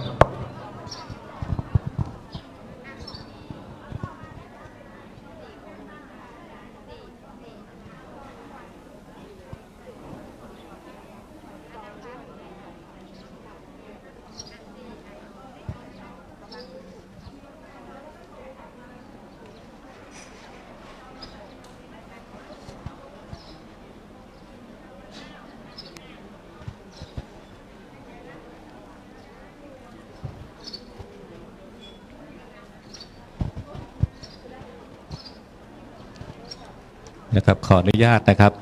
ในส่วนของศรัทธาสาธุชนญาติโยมนะครับที่อยากจะร่วมทำบุญในส่วนของการถวายผ้าครองพระพุทธไตรรัตนญาณและพระสัมพุทธประธานพรนะครับสามารถที่จะร่วมบุญนะครับในการถวายผ้าครองได้นะครับด้วยการสแกน QR Code นะครับที่ทางเจ้าหน้าที่ได้ติดไว้บริเวณรอบๆอาคารพระบรมธาตุเจดีย์นะครับสำหรับในวันนี้นะครับเราก็จะมีการพิธีเบิกเนตรนะครับด้วยน้ำมะพร้าวนะครับแล้วก็มีพิธีห่มผ้าพระประธานนะครับจะมีการถวายผ้าทรงครองนะครับแด่พระประธานทั้งสององค์นี้นะครับก็สามารถที่จะร่วมบุญได้นะครับปัจจัยที่ท่านร่วมบุญในครั้งนี้ก็จะเป็นบุญเป็นกุศลสืบต่ออายุพระพุทธศาสนายังความสวยงามสถาพรให้เกิดขึ้นณสถานที่แห่งนี้นะครับ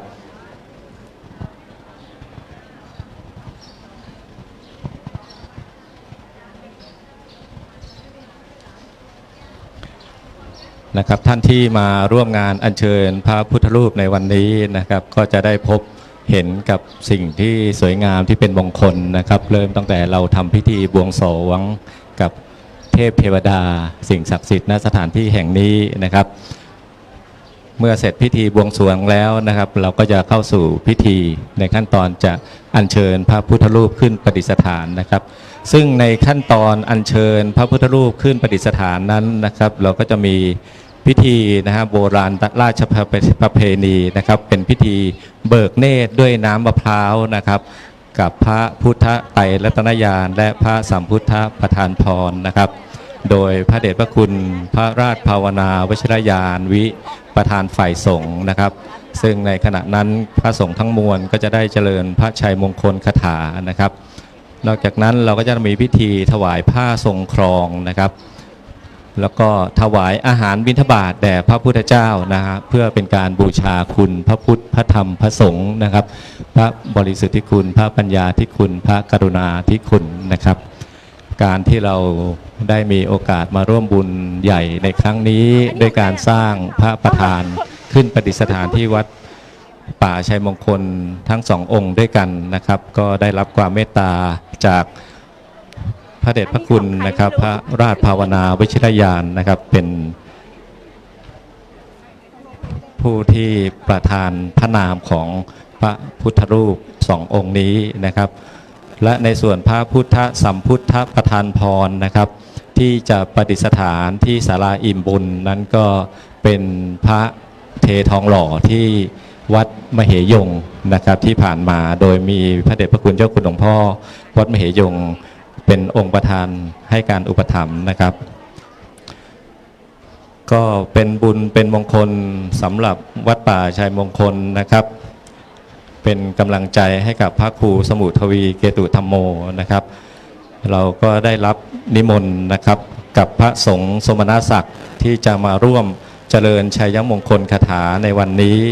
ก็เป็นพระผู้ใหญ่สายปกครองนะครับในอำเภอรำไพมาศนะครับก็ได้รับความเมตตาจากพระครูปิยธรรมทัตนะครับเจ้าคณะอำเภอรำไพมาศพระมหาบุญเลิศสันติกโรรองเจ้าคณะอำเภอรำไพมาศพระครูอัมพวันพิทักษ์เจ้าคณะตำบลหินโคนพระครูวิมลโพธิวัฒน์เจ้าคณะตำบลตลาดโพบุโพพระครูสถิตพัชรคุณเจ้าคณะตำบลเมืองแฝกเขตหนึ่งพระครูชัยยุทธพระครูชัยธรรมคุตเจ้าคณะตำบลทเมนชัยพระครูวิบูศรีละขันธ์เจ้าคณะตำบลเมืองแฝกเขตสองพระครูภาวนาสุตาภิวัตรผู้ช่วยเจ้าวาดวัดกลางพระอารามหลวงบุรีรัมย์พระอธิการสมพรขอประทานโทษครับพระอธิการสมรยานวีโรเจ้าวาดวัดบ้านเมืองแฝกนะครับก็ที่ให้เกียรติเมตตานะครับรับเป็นองค์คณะสงฆ์ผู้ทรงสมณศักดิ์ในการเจริญชัยมงคลคาถานะครับ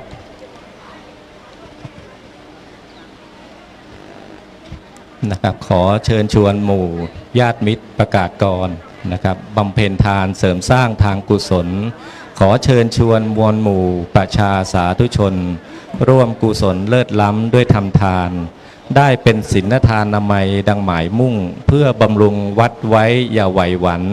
ผลคือสุขหรือไทยได้จากทานเชิญพร้อมกันทางนี้ของดีเอ่ยนะครับตรงเจ้าหน้าที่นะครับที่ได้ตั้งโต๊ะประชาสัมพันธ์ในส่วนของศรัทธาสาธุชนญาติโยมนะครับที่จะได้ร่วมบุญร่วมใจกันบริจาคเงินคนละเล็กคนละน้อยนะครับตามกำลังศรัทธานะครับเพื่อที่จะร่วมนะฮะทุกบุญของวัดป่าชัยมงคลแห่งนี้ได้นะฮะที่โต๊ะของเจ้าหน้าที่นะฮะที่ได้จัดเตรียมไว้ทางด้านศาลาอิ่มบุญนะครับก็เป็นที่ประจักษ์ชัดนะครับในวัดปฏิบัติของพระครูสมุทวีเกตุธรรมโมเจ้าวาดวัดป่าชัยมงคลนะครับ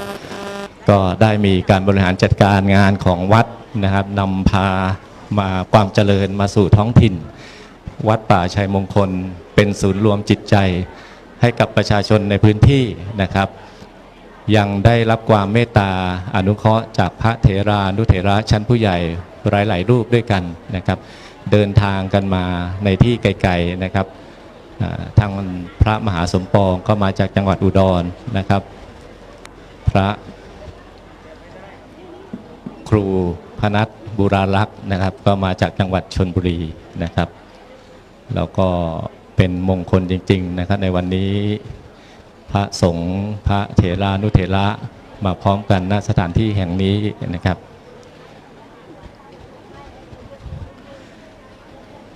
เมื่อวานก็มีการขึ้นกรรมฐานนะครับก็เป็นบุญเป็นกุศลกับผู้ปฏิบัติธรรมในคอร์สนี้นะครับที่องค์พระเดชพระคุณพระราชวชิรยานเป็นองค์ประธานให้กรรมฐานกับผู้ปฏิบัติธรรมนะครั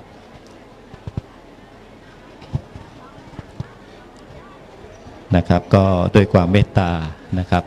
ของพระราชภาวนาวชิรยานวินะครับที่ปรึกษาเจ้าคณะภาค 2เจ้าวาดวัดมเหยงนะฮะให้เมตตาเป็นองค์ประธานในครั้งนี้นะครับ ค่าน้ำฝนที่จองไว้เมื่อกี้เนี้ย200อ่ะเดินมาเอา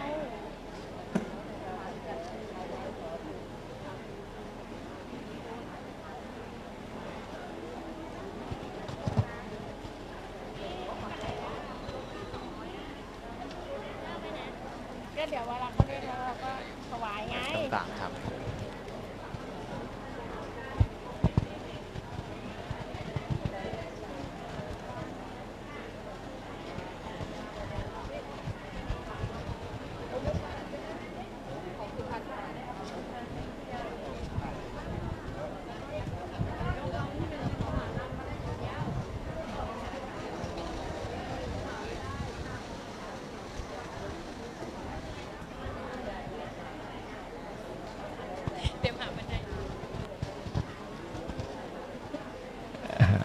ในวันนี้นะครับก็จะมี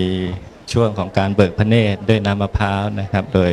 ความเมตตาของพระเดชพระคุณนะครับพระราชภาวนาวชิรยานนะครับ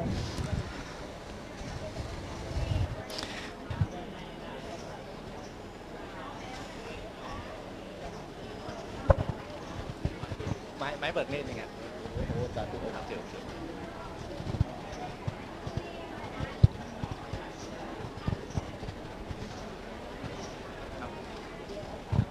ไม้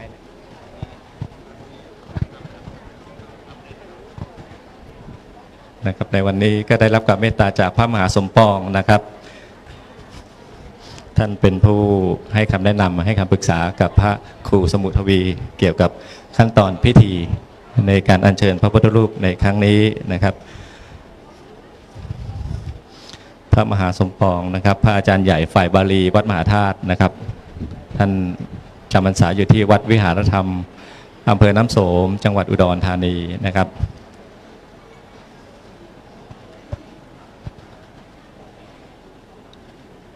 ก็เรียนเชิญนะครับศรัทธาสาธุชนขึ้นมาพร้อมกันหน้าที่วิหารพระบรมธาตุเจดีย์นะครับเดี๋ยวได้เวลาเราก็จะกราบเรียนนะครับประธานฝ่ายคฤหัสถ์ดร.อำนวยพรเหรียญทองเลิศเป็นประธานในการจุดธูปเทียนบูชาพระรัตนตรัยนะครับก็ขณะนี้เรากำลังจัดเตรียมความพร้อมนะครับอีกสักครู่นะครับก็จะได้เข้าสู่ในส่วนของพิธีการต่อไปนะครับ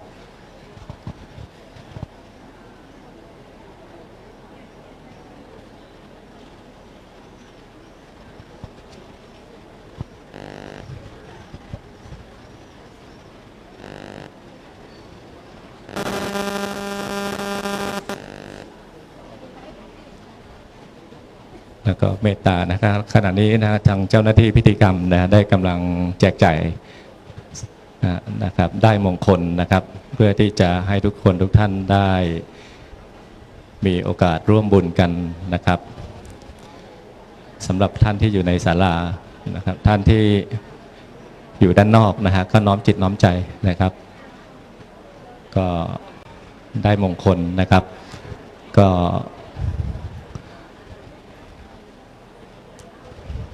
ติดตั้งนะครับได้มงคลนั้นจากองค์พระประธานนะครับดึงต่อมาที่พระเดชพระคุณพระราชภาวนาวชิรยานนะครับแล้วก็โยงต่อมาที่คณะสงฆ์นะครับแล้วก็ส่งต่อมาให้กับคณะศรัทธาสาธุชนญาติโยมได้ร่วมบุญร่วมมงคลนะครับตั้งจิตให้เป็นกุศลมีสติกำกับอยู่กับลมหายใจในบุญในกุศลในครั้งนี้เพื่อเป็นบุญเป็นมงคลยิ่งขึ้นนะครับ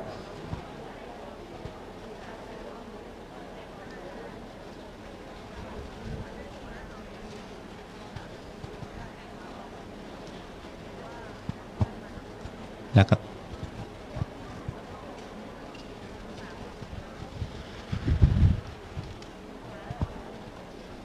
ใครจุดใครเชิญเทียนนะ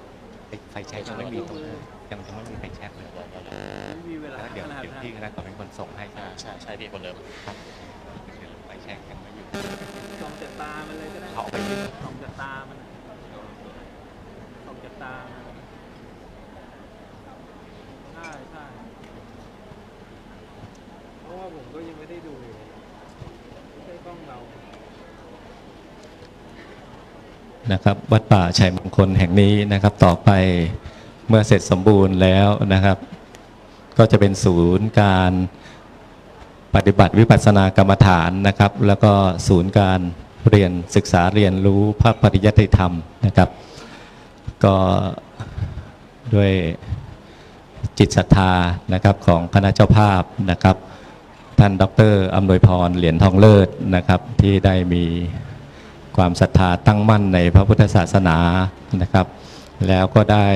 แสดงออกมาให้เห็นเป็นประจักษ์พยานในการสร้างอาคารพระบรมธาตุแห่งนี้ขึ้นทั้งสององค์นะครับทั้งสองศาลาแล้วก็มีการสร้างพระประธานขึ้นนะครับเพื่อเป็นตัวแทนของพระพุทธเจ้านะครับก็เป็นพระพุทธรูปมงคลสองพระองค์ด้วยกันนะครับเมื่อกราบพระพุทธรูปก็ให้เราน้อมถึงพระธรรมคำสั่งสอนของสมเด็จพระสัมมาสัมพุทธเจ้านะครับพระองค์ทรงสอนให้เรารู้จักทุกข์ให้เรารู้จักเหตุของทุกข์นะครับให้เรารู้หาหนทางของการดับทุกข์นะครับก็ทางเจ้าหน้าที่นะครับกำลังแจกได้มงคลนะครับเพื่อที่จะให้พวกเราได้มีโอกาสร่วมนะครับบุญร่วมอยู่ในกระแสทานแห่งธรรมในครั้งนี้โดยมีพระเดชพระคุณพระราชภาวนาวิชรยานนะครับเป็นองค์ประธานในการอัญเชิญพระพุทธรูปในครั้งนี้นะครับสำหรับพระนามของพระพุทธรูปทั้งสองพระองค์นี้นะครับพระพุทธไตรรัตนญาณและพระสัมพุทธประทานพรนั้นก็ได้รับความเมตตาจากพระเดชพระคุณหลวงพ่อวัดมเหยงเป็นองค์ที่ประทานชื่อให้นะครับรัตนะก็คือ3นะครับเมื่อคืนถ้าเราได้ฟังการเสวนาธรรมของครูบาอาจารย์สายพระอภิธรรมก็ยิ่งทำให้เราเกิดศรัทธาประสาทะยิ่งขึ้นนะครับโดยเฉพาะกลุ่มนักเรียนพระอภิธรรมนะครับมีความรู้ความเข้าใจในเรื่องจิตเจตสิกรูปนิพพานเรียนปริยัติเพื่อเป็นแผนที่นำทางเราไปสู่การปฏิบัติเพื่อให้เกิดเป็นปริเวทต่อไปในอนาคตถึงไม่จบมรรคผลนิพพานในชาตินี้ก็จะทำให้เราย่นภพย่นชาติได้กับการศึกษาและปฏิบัติธรรมที่พวกเราได้มีจิตศรัทธาในพระพุทธศาสนากันนะครับถ้าทางเจ้าหน้าที่เสร็จแล้วนะครับส่งสัญญาณนะครับเพื่อเราที่จะได้เรียนเชิญทางประธานฝ่ายคฤหัสถ์นะฮะเพื่อที่จะได้เป็นประธานในการจุดธูปเทียนต่อไปนะครับแล้วทางศาสนาพิธีกรก็จะได้นำอาราธนาศีลนะครับจากนั้นนะครับทางประธานฝ่ายคฤหัสถ์นะครับโดยดร.อำนวยพรเหรียญทองเลิศก็จะมีการกล่าวถวายรายงานการก่อสร้างต่อพระเดชพระคุณพระราชภาวนาวิชิรยานวินะครับที่ปรึกษาเจ้าคณะภาค2เจ้าอาวาสวัดมเหยงจังหวัดพระนครศรีอยุธยาในเรื่องของวัตถุประสงค์การก่อสร้างอาคารสถานที่สถานลานธรรมแห่งนี้นะครับแล้วในครั้งนี้นะฮะด้วยการได้รับความเมตตาจากพระมหาสมปองนะครับเป็นผู้ที่ให้คำแนะนำกำกับดูแลในขั้นตอนการอัญเชิญพระพุทธรูปขึ้นประดิษฐานนะครับก็จะมีการพิธีในส่วนของพิธีเบิกเนตรพระพุทธไตรรัตนญาณและพระสัมพุทธประทานพรเป็นการเบิกเนตรด้วยน้ำมะพร้าวนะครับซึ่งทางเจ้าหน้าที่ได้เตรียมน้ำมะพร้าวอยู่ในพานทองนะครับหลังจากนั้นก็จะได้รับความเมตตาจากพระเดชพระคุณพระราชภาวนาวิชิรยานเป็นประธานในการเบิกเนตรนะครับแล้วก็จะมีพระสงฆ์ก็จะร่วมกันเจริญชัยมงคลคาถานะครับหลังจากนั้นก็จะมีการถวายผ้าทรงครองนะครับห่มผ้าพระประธานทั้งสององค์นะครับในขั้นตอนการถวายผ้าทรงครองนั้นนะครับทางเจ้าอาวาสนะพระครูสมุทวีเกตุธรรมโมก็จะกราบขอราธนานิมนต์นะครับพระเถรานุเถระเจ้าอาวาสนะครับที่มา ร่วมบุญในครั้งนี้นะครับ องค์ละ2 รูปนะครับเพื่อที่จะขึ้นนะครับในการเป็นตัวแทนนะครับในการถวายผ้าทรงคองที่องค์พระพุทธรูปทั้ง2 องค์นะครับ เราก็จะมีการถวายอาหารบิณฑบาตแด่พระพุทธเจ้านะครับ เราก็จะมีอาหารบิณฑบาตถวายพระพุทธเจ้า เพื่อเป็นการบูชาคุณนะฮะของพระพุทธเจ้าในเรื่องคุณของพระพุทธเจ้า3 ประการนะครับ ที่เราน้อมระลึกนึกถึงอยู่ตลอดเวลานะครับในการกล่าวคำนะโม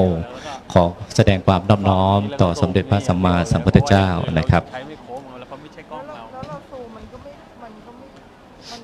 ปรับมัวใช่ไหมตัวนี้หรือตัวนี้ใช่ไหม ตัวไหนตัวนี้ ในขณะที่ ตัวนี้อย่างเดียวนะ อัญเชิญพระพุทธรูปขึ้นประดิษฐานนั้นนะเราก็จะมีพระสงฆ์ผู้ทรงสมณศักดิ์จะนำสวดชัยมงคลนะครับ เมื่อประดิษฐานพระพุทธรูปที่แท่นประทับเสร็จแล้วนะครับ ก็จะมีการสวดพระมหาจักรพรรดิ3 จบด้วยกันนะครับ ท่านใดที่ยังไม่ได้เอกสารกระดาษ A4 เล็กๆนะครับที่เป็นคาถาจักรพรรดินะครับก็สามารถที่จะ9 จบนะครับบวชเราจะมีการสวดพระมหาจักรพรรดิ9 จบด้วยกันนะครับ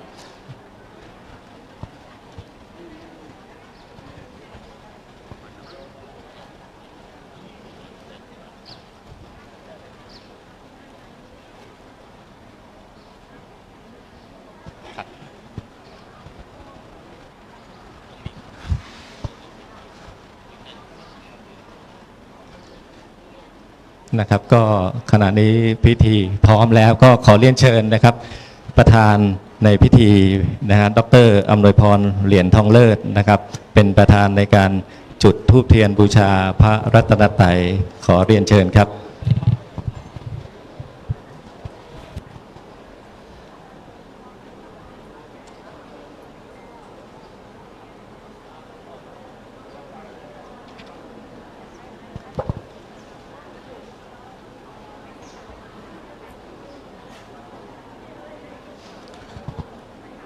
นะครับขอเชิญทุกท่านพนมมือนะครับน้อมจิตน้อมใจนะครับกราบบูชาพระรัตนตรัยด้วยจิตที่เป็นกุศลนะครับ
สมาทานเสียงก่อนจะมาทานเสียงก่อนใช่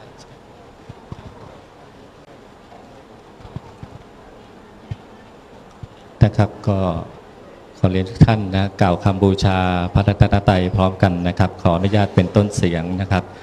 อิมินาสการเรนะพุทธังอภิปูชยามะอิมินาสการเรนะธัมมังอภิปูชยามะอิมินาสการเรนะสังฆังอภิปูชยามะ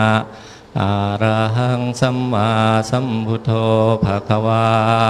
พุทธังภควันตังอภิวาเทมิสวากขาโตภควตาธัมโมธัมมังนะมัสสามิสุปฏิปันโนภควโตสาวกสังโฆสังฆังนะมามิ นะโมตัสสะภะคะวะโตอะระหะโตสัมมาสัมพุทธัสสะนะโมตัสสะภะคะวะโตอะระหะโต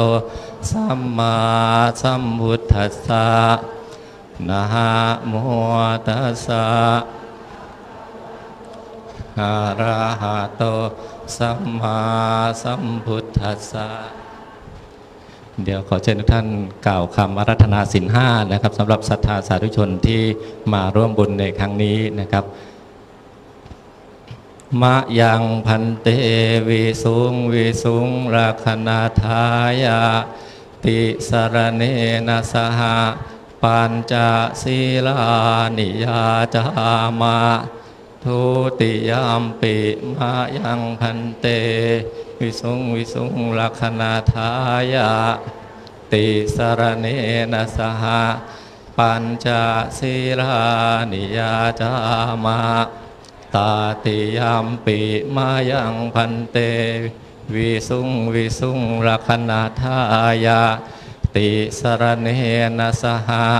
ปัญจศีลานิยาจามะ นะโมตัสสะภะคะวะโตอะระหะโตสัมมาสัมพุทธัสสะนะโมตัสสะภะคะวะโตอะระหะโตสัมมาสัมพุทธัสสะนะโมตัสสะภะคะวะโตอะระหะโตสัมมาสัมพุทธัสสะ นะโมตัสสะภะคะวะโตอะระหะโตสัมมาสัมพุทธัสสะนะโมตัสสะภะคะวะโตอะระหะโตสัมมาสัมพุทธัสสะนะโมตัสสะภะคะวะโตอะระหะโตสัมมาสัมพุทธัสสะ พุทธังสรณังคัจฉามิ พุทธังสรณังคัจฉามิ ธัมมังสรณังคัจฉามิ ธัมมังสรณังคัจฉามิ สังฆังสรณังคัจฉามิ สังฆังสรณังคัจฉามิ ทุติยัมปีพุทธังสรณังคัจฉามิ ทุติยามปิพุทธังสรณังคัจฉามิ ทุติยัมปีธัมมังสรณังคัจฉามิ ทุติยามปิธัมมังสรณังคัจฉามิ ทุติยัมปีสังฆังสรณังคัจฉามิ ทุติยามปิสังฆังสรณังคัจฉามิ ตติยัมปีพุทธังสรณังคัจฉามิ ตติยามปิพุทธังสรณังคัจฉามิ ตติยัมปีธัมมังสรณังคัจฉามิ ตติยามปิธัมมังสรณังคัจฉามิ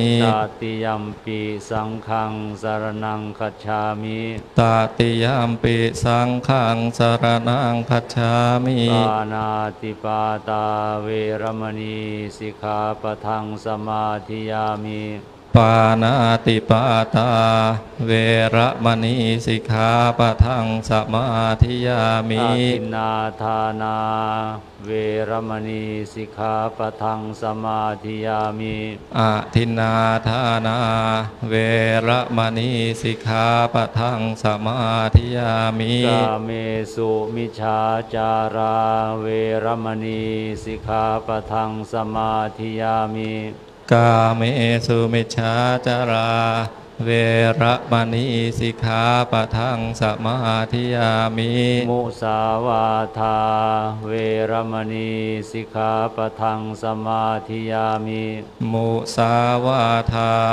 เวระมณีสิกขาปะทังสมาธิยามิ สุราเมรยมัชฌปมาตฐานาเวรมณีสิกขาปะทังสมาธิยามิ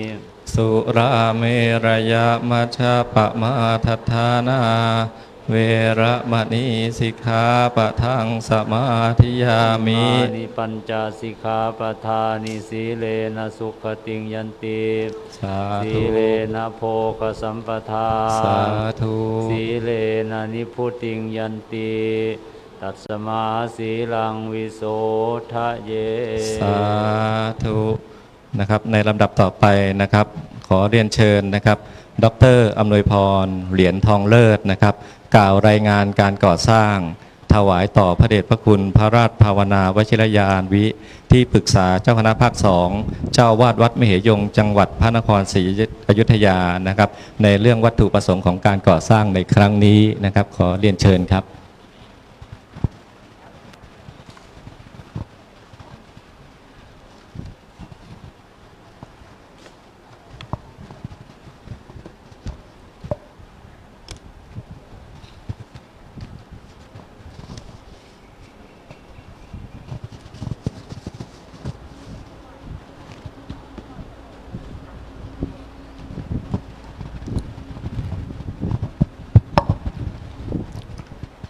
น้อมกล่าวนมัสการท่านพระเดชพระคุณท่านพระราชภาวนา วชิรยานเจ้าอาวาสวัดมเหยงจังหวัดพระนครศรีอยุธยาประธานฝ่ายสงฆ์น้อมกล่าวนมัสการพระเถรานุเถระพระภิกษุสงฆ์ทุกรูปเรียนท่านผู้มีแขกญาติธรรมกัลยาณมิตรสาธุชนผู้ร่วมงานทุกท่านข้าพเจ้า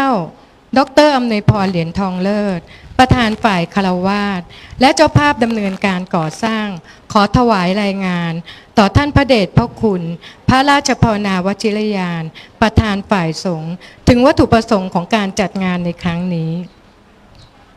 ด้วยวัดป่าชัยมงคลตำบลเมืองแฝกอำเภอลำปลายมาศจังหวัดบุรีรัมย์ได้ดำเนินงานก่อสร้างวิหารพระบรมธาตุเจดีย์ศูนย์กลางวิปัสสนากรรมฐานและการศึกษาปริยัติธรรมเพื่อให้เป็นศูนย์รวมแห่งศรัทธาที่ปฏิบัติธรรมสถานที่ศึกษาและงานเผยแผ่พุทธศาสนาอันจะเป็นประโยชน์แก่อนุชนรุ่นหลังสืบต่อไปอย่างไรก็ตามหากจะกล่าวถึงจุดเริ่มต้นที่แท้จริงของการดำเนินงานก่อสร้างในครั้งนี้ข้าพเจ้าขอกราบเรียนว่าจุดปราลภแรกไม่ได้เริ่มต้นจากการคิดที่จะสร้างอาคารหากแต่เกิดจากความตั้งใจที่จะอัญเชิญพระบรมสารีริกธาตุขึ้นประดิษฐานในสถานที่อันสมควรเพื่อให้พุทธศาสนิกชนได้มีโอกาสกราบไหว้สักการะและน้อมระลึกถึงคุณขององค์สมเด็จพระบรมศาสดาองค์สมเด็จพระสัมมาสัมพุทธเจ้าเนื่องจากพระบรมสารีริกธาตุที่ประดิษฐานอยู่ณวัดป่าชัยมงคลในขณะนั้นยังไม่ได้มีสถานที่ประดิษฐานอันสมควรพระเกียรติและเหมาะสมแก่การสักการะบูชาพระบรมสารีริกธาตุดังกล่าวได้รับการอัญเชิญมาที่วัดป่าชัยมงคลโดยข้าราชการชั้นผู้ใหญ่ท่านหนึ่งซึ่งได้รับพระราชทานมาจากองค์สมเด็จพระญาณสังวรอดีตองค์สมเด็จพระสังฆราชสกลมหาสังฆปรินายกพระองค์ที่19แห่งกรุงรัตนโกสินทร์และได้อัญเชิญประดิษฐานไว้ณศาลาโพธิธรรมในพระหัตถ์ขององค์พระประธานเมื่อได้เห็นพระบรมสารีริกธาตุอันเป็นองค์แทนแห่งพระบรมศาสดาประดิษฐานอยู่ในสถานที่ชั่วคราวจึงเกิดความสำนึกอยู่เสมอว่าควรมีการจัดสร้างสถานที่อันสมควรแก่องค์สมเด็จพระสัมมาสัมพุทธเจ้าและให้สมพระเกียรติเพื่อเป็นที่ประดิษฐานพระบรมสารีริกธาตุอย่างถาวรความตั้งใจดังกล่าวจึงเป็นจุดเริ่มต้นแห่งการดำริการก่อสร้างวิหารพระบรมธาตุเจดีย์แห่งนี้และต่อมาได้พัฒนาเป็นศูนย์การวิปัสสนากรรมฐานศูนย์การศึกษาปริยัติธรรมและศูนย์รวมแห่งศรัทธาของพุทธศาสนิกชนดังที่ปรากฏในปัจจุบันการก่อสร้างวิหารพระบรมธาตุเจดีย์แห่งนี้ได้ดำเนินการตั้งแต่ปีพุทธศักราช 2563 จนถึงปัจจุบันเป็นระยะเวลากว่า 6 ปีตลอดระยะเวลากว่า 6 ปีที่ผ่านมาการก่อสร้างไม่ได้ดำเนินไปอย่างราบรื่นเสมอไปเริ่มด้วยการประสบปัญหาของสถานการณ์โรคระบาดโควิดในช่วงแรกของการดำเนินงานปัญหาด้านการบริหารงานก่อสร้างและปัญหาที่เกิดจากการดำเนินงานที่ไม่เป็นไปตามที่คาดหวังในบางช่วงเวลาส่งผลให้ต้องมีการแก้ไขปรับปรุงและดำเนินการใหม่อยู่หลายครั้งซึ่งบางครั้งต้องสูญเสียทั้งเวลางบประมาณและกำลังใจตลอดจน 6 ปีที่ผ่านมานับเป็นบททดสอบครั้งสำคัญของชีวิตมีทั้งอุปสรรคปัญหาและความกดดันและความท้าทายที่ต้องเผชิญอยู่ตลอดเวลาแต่เมื่อระลึกถึงเจตนาในการน้อมบูชาสักการะอันยังประโยชน์แก่พุทธศาสนิกชนและอนุชนรุ่งหลังจึงทำให้คณะผู้ดำเนินงานยังคงมุ่งมั่นเดินหน้าต่อไปแม้จะเกิดความเหนื่อยล้าบ้างในบางครั้งแต่ไม่เคยท้อและในที่สุดทุกปัญหาที่เคยเผชิญมาก็ได้กลายมาเป็นบทเรียนอันทรงค่าคุณค่าที่นำพาให้การก่อสร้างได้ลุล่วงมาถึงทุกวันนี้กล่าวถึงในส่วนของการจัดสร้างพระประธานพระพุทธไตรรัตนญาณซึ่งเป็นพระพุทธรูปหินหยกเขียวแกะสลักซึ่งได้ปรารภในงานอันเป็นมหามงคลในวันนี้ได้เริ่มดำเนินการตั้งแต่เดือนมิถุนายนพุทธศักราช 2567 ซึ่งได้ดำเนินควบคู่ไปกับการก่อสร้างวิหารพระบรมธาตุเจดีย์ตลอดระยะเวลากว่า 2 ปีที่ผ่านมาการจัดสร้างพระพุทธไตรรัตนญาณในครั้งนี้ไม่ได้เป็นเพียงการสร้างพระประธานเพื่อประดิษฐานในวิหารพระบรมธาตุเจดีย์เท่านั้นหากยังเป็นการน้อมรำลึกถึงคุณพระเมตตาคุณแห่งองค์สมเด็จพระอริยวงศาคตายานองค์สมเด็จพระสังฆราชสกลมหาสังฆปรินายกผู้ทรงมีดำริสร้างพระพุทธวรายุทธวัฒนศาสดาเนื่องในวาระทรงเจริญพระชนพรรษาครบ8 รอบ96 พรรษาเมื่อวันที่26 มิถุนายนพุทธศักราช 2566 คณะผู้ดำเนินงานจึงได้น้อมนำพุทธลักษณะอันงดงามสงบสง่างามและเปรียบด้วยพุทธานุภาพขององค์พระพุทธวรายุทธวัฒนศาสดามาเป็นแรงบันดาลใจในการเป็นต้นแบบและแกะสลักโดยท่านพระเดชพระคุณท่านเจ้าคุณหลวงพ่อยังได้เมตตาถวายพระนามว่าพระพุทธไตรรัตนญาณซึ่งสื่อถึงพระปัญญาอันประเสริฐแห่งองค์สมเด็จพระสัมมาสัมพุทธเจ้าอันประกอบด้วยคุณแห่งพระรัตนตรัยคือพระพุทธพระธรรมและพระสงฆ์อันเป็นสรณะสูงสุดของพุทธศาสนิกชนทั้งหลายและเพื่อให้ได้น้อมนำหลักธรรมไปประพฤติปฏิบัติให้เกิดประโยชน์แก่ชีวิตซึ่งนับเป็นมหามงคลอันยิ่งแก่ศาสนสถานแห่งวัดป่าชัยมงคลแห่งนี้กล่าวถึงการอัญเชิญพระสัมพุทธประธานพรขึ้นประดิษฐานณอาคารอิ่มบุญซึ่งเป็นอาคารที่ได้ปรับปรุงสร้างขึ้นใหม่เพื่อเป็นส่วนหนึ่งของศูนย์การศึกษาการเรียนรู้ณสถานที่ปฏิบัติธรรมโดยพระสัมพุทธประธานพรเป็นพระพุทธรูปปางประธานพรได้รับความเมตตาจากท่านพระเดชพระคุณท่านเจ้าคุณหลวงพ่อได้ดำเนินการจัดพิธีหล่อด้วยทองสำริดณวัดมเหยงเมื่อวันที่ 1 มีนาคมพุทธศักราช 2561และได้อัญเชิญมายังวัดป่าชัยมงคลเพื่อการปิดทองคำเปลวเมื่อสำเร็จลงเรียบร้อยได้มีการประกอบพิธีสมโภชเมื่อวันที่ 5 มกราคมพุทธศักราช 2562 เมื่อ 7 ปีที่ผ่านมาโดยท่านพระเดชพระคุณท่านเจ้าคุณหลวงพ่อก็ได้เมตตามาเป็นองค์ประธานสมโภชในการเวลานั้นด้วยบัดนี้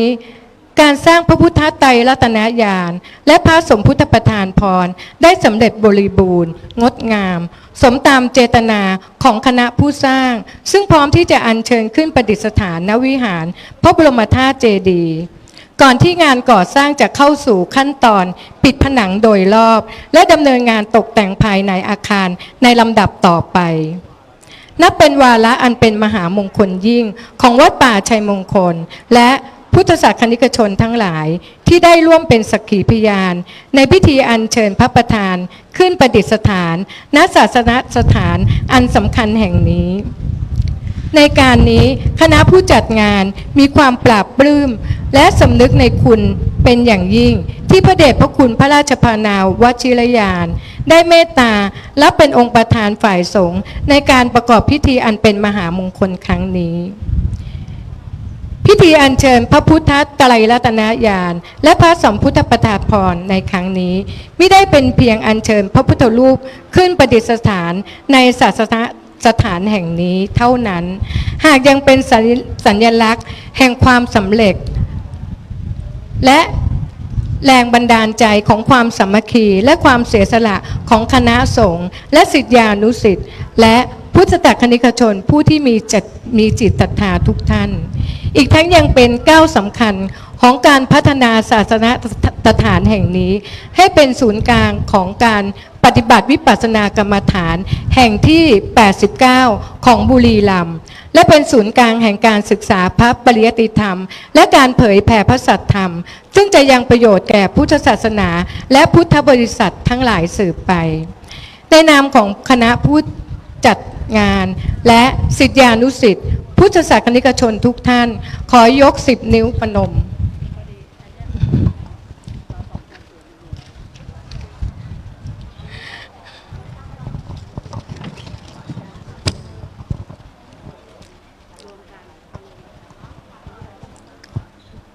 ในนามของคณะผู้จัดงานคณะศิษยานุศิษย์และพุทธศาสนิกชนทุกท่านขอยก10 นิ้วปนมน้อมกราบสำนึกในพระเมตตาคุณของท่านพระเดชพระคุณท่านหลวงพ่อเป็นอย่างสูงและขอน้อมกราบขอบพระคุณในครูบาอาจารย์คณะสงฆ์บุรีรัมย์คณาจารย์นักศึกษาพระพิธรรมเจ้าหน้าที่ทุกภาคส่วนที่ได้ร่วมแรงร่วมใจจนงานอันเป็นมหามงคลในครั้งนี้สำเร็จลุล่วงมาถึงวาระสำคัญในวันนี้บัดนี้ได้เวลาอันสมควร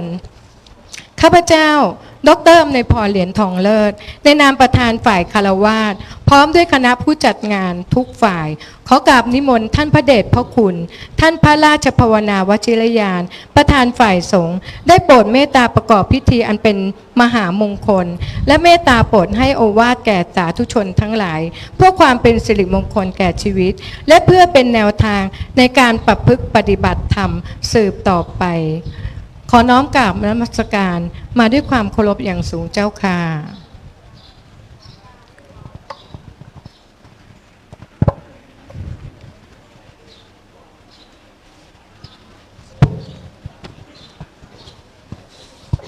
อัญเชิญพระพุทธรูป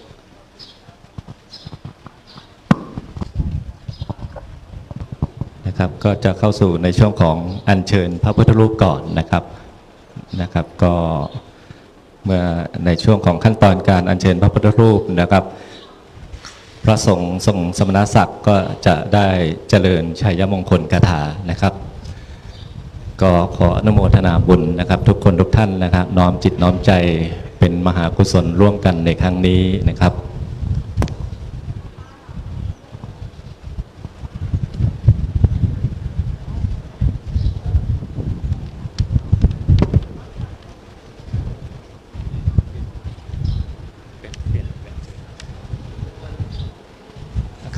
กราบนิมนต์นะครับพระสงฆ์สมณศักดิ์นะครับเจริญชัยมงคลคาถานะครับในการดำเนิน ชยันโตโพธิยาโมเลสังกายานังนันทิวันตโนเอวังระวังวิจโยโหหิชัยชยมังคะเลอปราชิตปันลังเจสิปดาเวโปคะเลอภิเศเจสัพพพุท พุทธานัง อังคามปันโตปะโมทติสุนังกันตังสุมังคลังสุปปาตังสุโหติตังสุขันโนสุโมโหตัวจะสุเยทังพระมจาริสุปดาคินังกายกรรมังวาจากรรมังปดาคินังปะ เก กินังมโนกรรมังปณิทิเตปะทังกินาปะทังกินานิกัตวานรพันตันเตปะทังกิเลจยันโตโพธิยามุเลสังกยานังนันทิวัตตโนเอ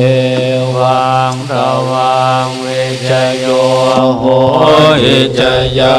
สุจยามังคะเลอปาลาชิตาปาลังเกสิเสปัทวิโภคะเลอภิเสกเกสัพพุทธานังอาคาปันโตมะโมทติสุนาคาตังสุมังคลังสุปาปารังสุโหติตังสุขโนสุมโหโตจะสุยิทังพระมจาริสุปดากินังกายกรรมังวาจากรรมังปะทากินังปะทากินังมโนกรรมังปณิทิเตปะทากินาปะทากินานิกัตตวานรพันตันเตปะทากิเนติยามูเลสักขยานังนันทิวัตตโนเอวังตวังวิจโยโหติจยาสุจยามังคะเลอปาลาจิตตปันลังเกสิเสปัทวิโภคะเลอภิเสกเจสัพพพุทธานังอาคาปัตโตปะโมทติสุนังกัปตังสุมังคลังสุปาพาตังสุโหติตังสุขโนสุโมโหโตจะสุยิทังพระมจาริสุปทังกินังกายกรรมังวาจากรรมังปะทากินังปะทากินังมโนกรรมังปณิทิเตปะทากินาปะทากินานิกัตตวานรพันตัตเทปะทากิเลจยันโตโพธิยามุเลสักยานังนันทิวะโนเอวังตวังวิจโยโหหิจยาสุจยามังคะเลปาราจิตาปันลังเกสิเสปัทวิโภยังไม่ต้องยก อภิเศษเจสัพพพุทธานังอาคาปะโตปะโมทันติสุนาคาตังสุมังคะลังสุปปาตังสุโหติตังสุขโนสุมโหโตจะสุยิทังพระมจาริสุปทากินังกายกรรมังวาจากรรมังปะทากินังปะทากินังมโนกรรมังปณิทิเตปะทากินังปะทากินังนิกัตตวานลพันตัตเถปะทากิเน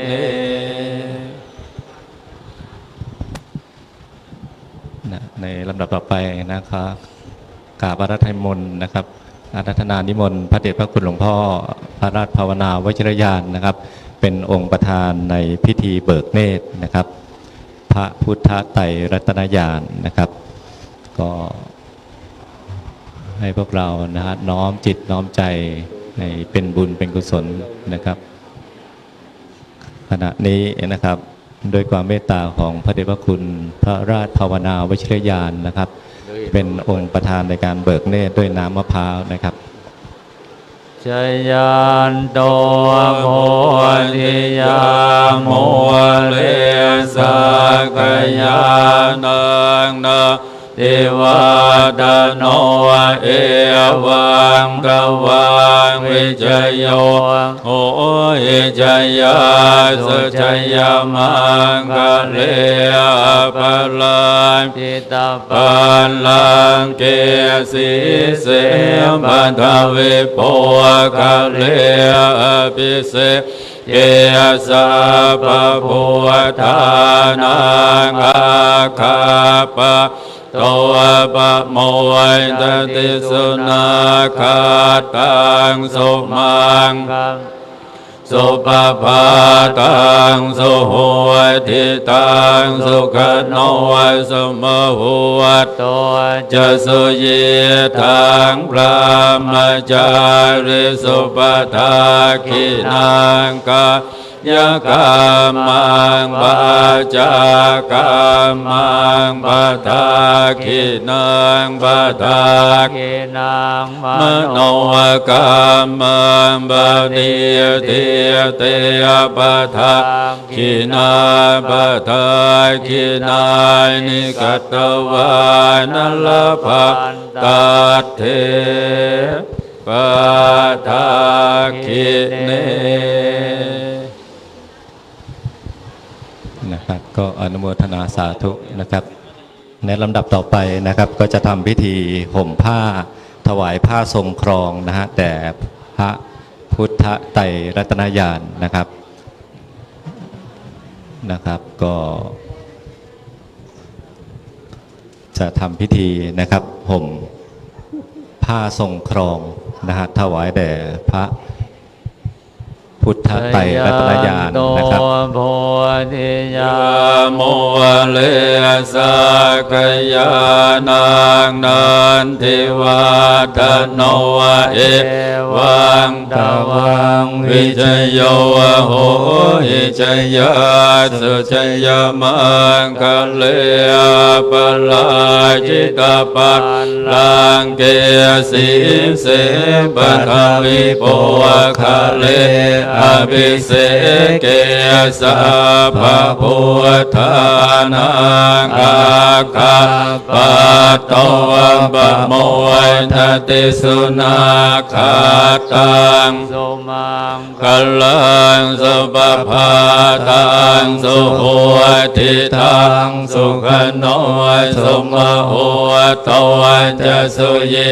ทังพระมจาริสุปทาคินังกายกรรมังวาจากรรมังปัฏฐาคินังปัฏฐาคินังมโนกรรมังปฏิทิเตปัฏฐาคินาปัฏฐาคินานิกัตตวานลภันตัตเถปัฏฐาคิเนชยันโตโพธิยาโมเลสักยานังนันทิวาทโนเอวังตวังวิจโยโหหิจยาสุจยมังคะเรอัมปัลลังจิตาปัลลังเกสีเสปัทวิโภคะเลอภิเสเกสะภะพุทธานังอาคาปะโตปะโมยทติสุนาคาตังสุมังคะลังสุ ปภาทังสุโหติตังสุขโนสุมโหโตจะสุยิทังรัมมาจา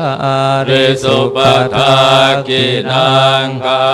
ยกรรมังวาจากรรมังปทากินังปทากินังมโนกรรมังปณิทิเตปทากินาปทากินานิกัตวานลพันตาเทปทาคิเนสัพเพพุทธาปลาปัตตาปัจเจกานันจะยังพลังอรหันตานันตเตเช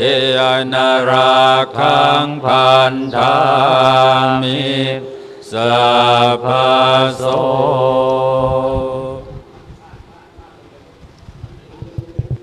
นะครับก็อนุโมทนาสาธุนะครับพระสงฆ์นะครับได้เจริญชัยมงคลคาถาเป็นที่เรียบร้อยนะครับ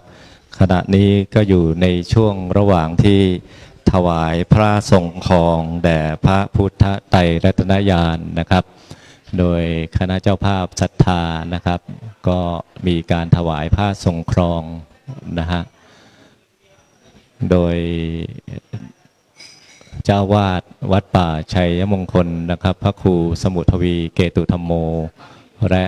พระมหาอัตพลนะครับผู้ช่วยเจ้าวาดนะครับวัดป่าชัยมงคลรองเจ้าคณะตำบลเมืองแฝกนะครับได้เป็นองค์ในการขึ้นไปที่แท่นพระพุทธรูปนะครับเพื่อที่จะถวายผ้าทรงครองแด่องค์พระพุทธปฏิมากรพระหยกเขียวแกะสลักนะครับพระพุทธไตรรัตนญาณนะครับเราจะเห็นได้นะครับว่าในส่วนของพระพุทธลักษณะนะครับของพระพุทธรูปนะครับมีความงดงามนะครับเมื่อเรามองพระพุทธรูปนะครับให้เรามองย้อนมาที่ใจเรานะครับด้วยกายด้วยใจดูความโลภความโกรธความหลงนะครับ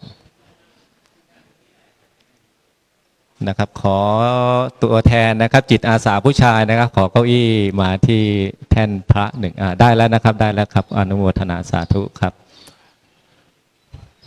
สายตาของพระพุทธรูปนั้นจะมองลงต่ำนะครับก็เป็นปริศนาธรรมให้เราท่านทั้งหลายนะครับมองดูเบื้องต่ำนั่นก็คือมองมาที่กายใจตัวเองนะครับซึ่งเมื่อคืนนั้นนะฮะในวงเสวนาธรรมะก็ได้ให้ข้อคิดในเรื่องพุทธลักษณะของพระพุทธรูปไว้ให้กับพวกเราหลายประการด้วยกันนะครับก็เป็นบุญเป็นมงคลนะครับมองพระพุทธรูปเข้าเห็นถึงพระธรรมคำสั่งสอนที่พระพุทธเจ้าได้ทรงเมตตาประทานไว้นะครับเมื่อเสร็จในส่วนของพระพุทธไตรรัตนญาณเนี่ยฮะเราก็จะไปประกอบพิธีอัญเชิญ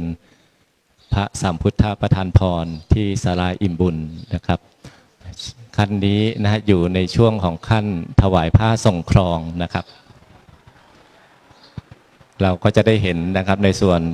พิธีนะครับที่เป็นประเพณีสืบทอดต่อกันมาในการบูชาคุณพระพุทธพระธรรมพระสงฆ์นะครับมีการเบิกเนตรด้วยน้ำมะพร้าวนะครับมีการถวายผ้าทรงครองนะครับ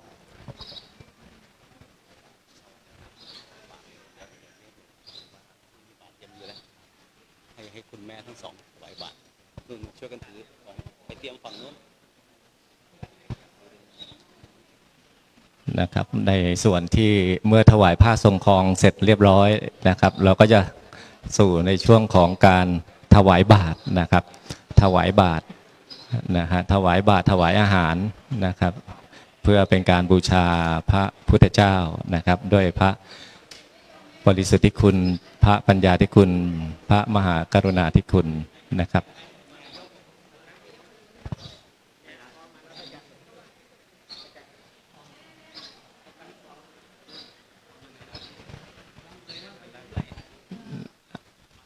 นะครับขณะนี้คล้องมงคลมาแล้วนะฮะถ้าเสร็จ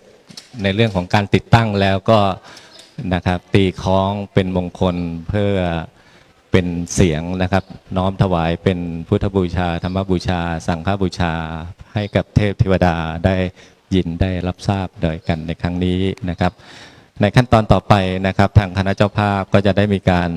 ถวายบาตรนะครับถวายบาตรแต่องค์พระพุทธไตรรัตนญาณนะครับเป็นปริศนาธรรมเป็นกุศโลบายในการที่จะถวายอาหารแด่พระพุทธเจ้าเพื่อเป็นการบูชาคุณของพระพุทธเจ้านะครับก็จะมีการถวายบาตรนะครับก็ให้พวกเรานะครับตั้งจิตตั้งใจน้อมจิตน้อมใจถวายบาตรร่วมกันกับคณะท่านเจ้าภาพนะครับโดยมีคุณแม่บุญมีและคุณแม่ทองอยู่เป็นประธานในการถวายบาตรในครั้งนี้สาธุ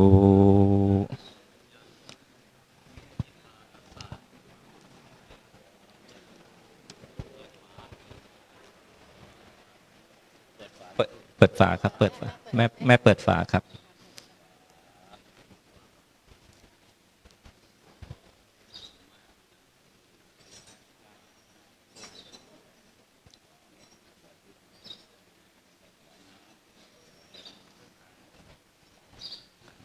นะครับเมื่อคืนนะในค่ำคืนก็มีการให้ความรู้เป็นปริศนาธรรมนะครับในการถวายบาตรถวายผลไม้ถวายอาหารแด่พระพุทธรูปนั้นเราถวายเพื่ออะไรแล้วเราถวายพระพุทธรูปหรือเราถวายพระพุทธเจ้านะครับก็เมื่อคืนก็ได้ปริศนาธรรมเป็นความรู้ให้กับพวกเรานะฮะเป็นการบูชาคุณของพระพุทธเจ้านะครับในการถวายอาหารแก่พระพุทธเจ้านะครับบูชาพระคุณของพระพุทธเจ้า3ประการด้วยกันนะครับในบทอิติปิโส9ประการนั้นเราก็น้อมนำมาเป็นที่ระลึกในคุณ3ประการนะครับถ้าทางเจ้าหน้าที่นะครับที่นำคล้องมาติดตั้งเรียบร้อยก็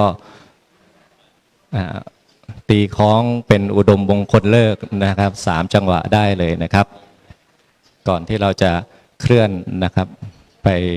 อัญเชิญพระพุทธรูปสัมพุทธประธานพรต่อไปนะครับ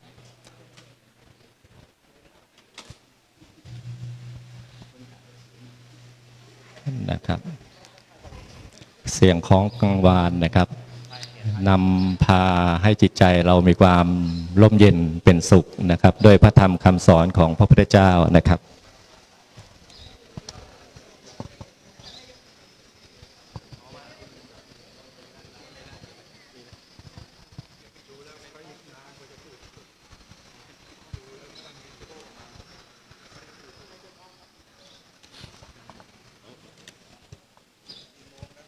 9:52ครับ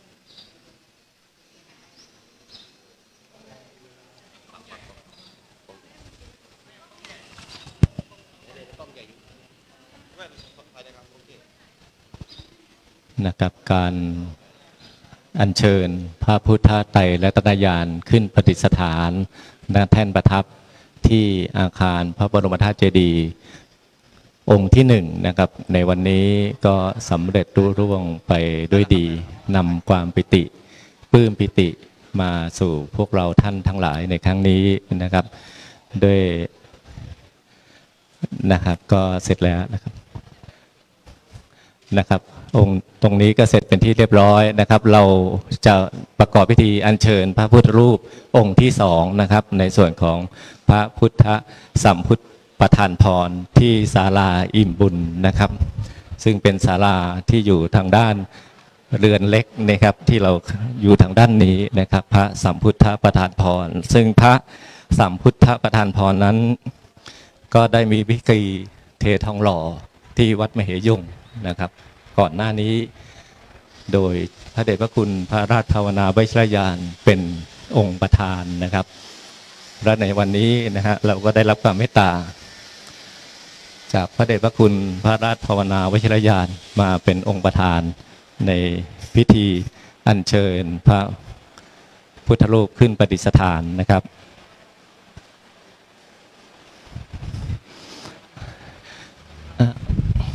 ขณะนี้นะครับพระเดชพระคุณพระราชภาวนาวชิรยานนะครับกำลังที่จะเดินมาที่ศาลาอิ่มบุญนะครับ เพื่อที่จะประกอบพิธีเป็นองค์ประธานในการอัญเชิญพระสัมพุทธประธานพรนะครับขึ้นประดิษฐานนะครับ พระสัมพุทธประธานพรนะครับเป็นพระทองเหลืองหล่อสำริดนะครับปิดด้วยทองคำเปลวนะครับเมื่ออัญเชิญขึ้นนะครับก็จะมีพระสงฆ์ทรงสมณศักดิ์ได้เจริญพุทธชัยมงคลนะครับเมื่อนะฮะขอเรียนเชิญนะครับทั้งเจ้าภาพนะฮะคณะเจ้าภาพนะฮะ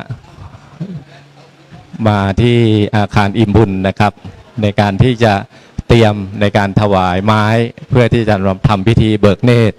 องค์พุทธสัมพุทธประธานพรนะครั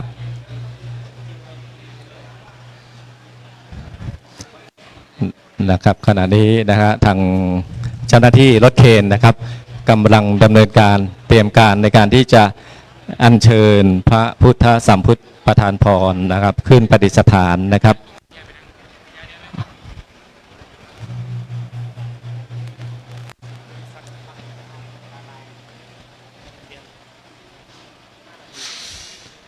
นะครับท่านเหล่านี้นะฮะอยู่ในช่วงที่เจ้าหน้าที่รถเคนนะครับกำลังเตรียมความพร้อมนะครับในการที่จะอัญเชิญพระพุทธประธานพรขึ้นประดิษฐานนะครับ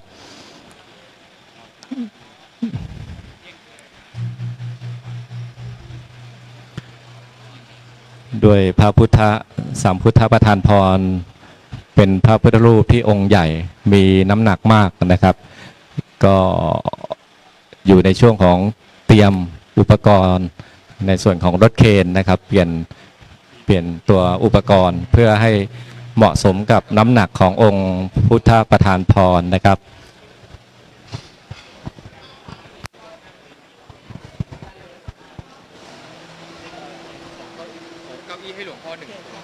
แล้วก็ขอเจ้าหน้าที่จิตอาสานะครับเก้าอี้1 ตัวนะครับเพื่อถวายแด่พระเดชพระคุณพระราชภาวนาวชิรยานนะครับทางผู้ชายนะครับจิตอาสายกเก้าอี้นะฮะเก้าอี้หลุยนะครับเก้าอี้หลุยเป็นเพื่อถวายให้กับพระราชภาวนาวชิรยานได้นั่งเพื่อที่จะในช่วงของรอนะครับเป็นเก้าอี้หลุยนะครับ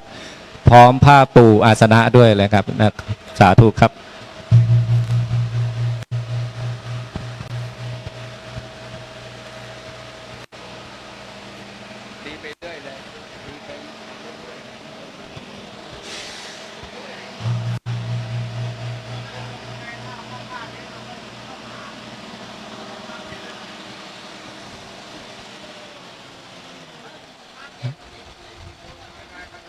นะครับช่วงนี้อยู่ในช่วงของการเตรียมนะครับในการที่จะใช้รถเคน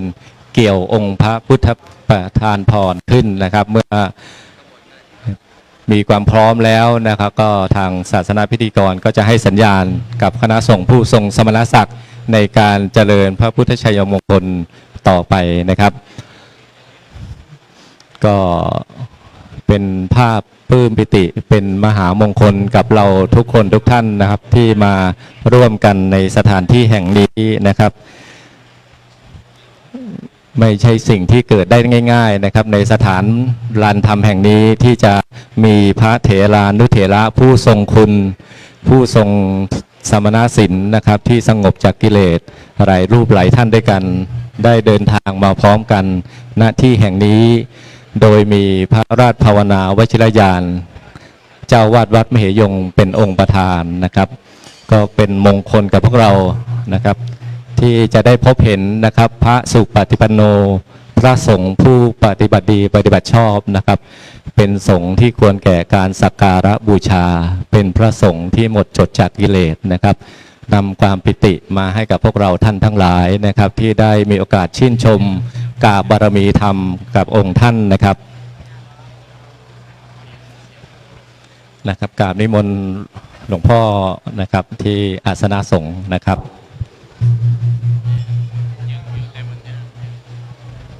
ชยันโตโพธิยาโมเลสกยานังนันดิวัฒโนเอวังระวังวิชโยโหหิชยาสุชยามังคะเรอปาราจิตปันลังเกสีเสปัทวิโปคะเรอภิเสเกสัพพพุทธานาอาคาปะโตปะโมทัตติสุนาคาตังสุมังคารังสุปภาตังสุโหติตังสุขโนสุโมโหตุจะสุยิทังพามจาริสุปทาคินังกายกรรมังวาจากรรมังปะทาคินังปะทาคินังมโนกรรมังปะเทเตเตปะทาคินาปะทาคินานิกตวา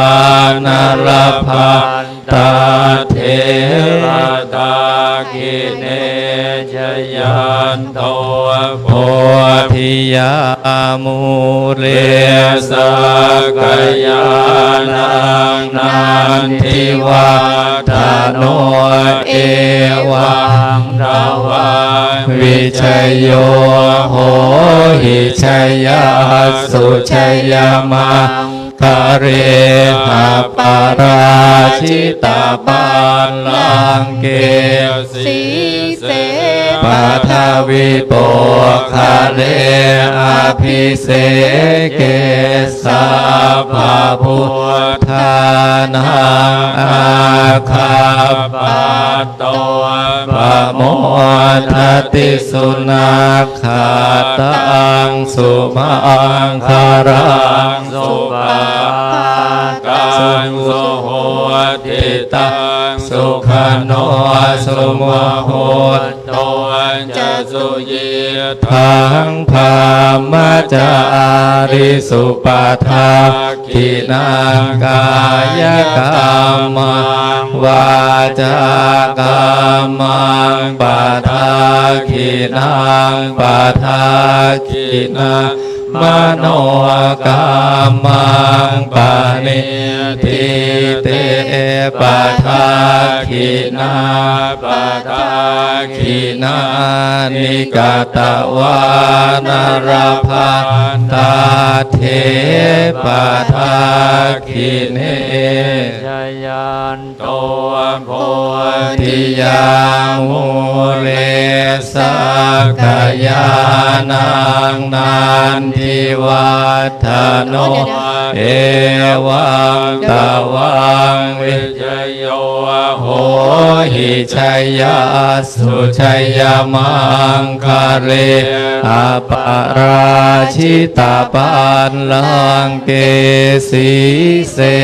ปัทวิโปคะเรอภิเสเกสัพพพุทธานังอาคาปะโตปะโมทัตติสุนาคาตังสุมังคารังสุปภาตังสุโหติตังสุขันโนสุโมโหตัวจะสุยิทังพามจาริสุปทาคินังกายกรรมังวาจากรรมังปะทาคินังปะทาคินังมโนกรรมังปานิทิเตปะทาคินาปะทาคินานิกตวานรพันตาเทปะทาคิเนปะ ยันโตโพ ทิยามุเรสักยานังนันทิวัฒโน เอวัง ตวังวิชยโยโหหิชยาสุชยมังคาเรอปาราชิตาปานลังเกสีเสปัทวิโปคาเรอภิเสเกสะภาพุทธานังอา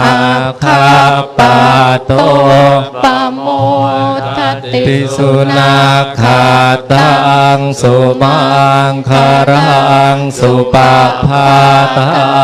สุโหติตังสุขันโนสุโมโหโตจะสุยิทังภามจาริสุปาทาทินังกายกรรมังวาจากรรมังปาทา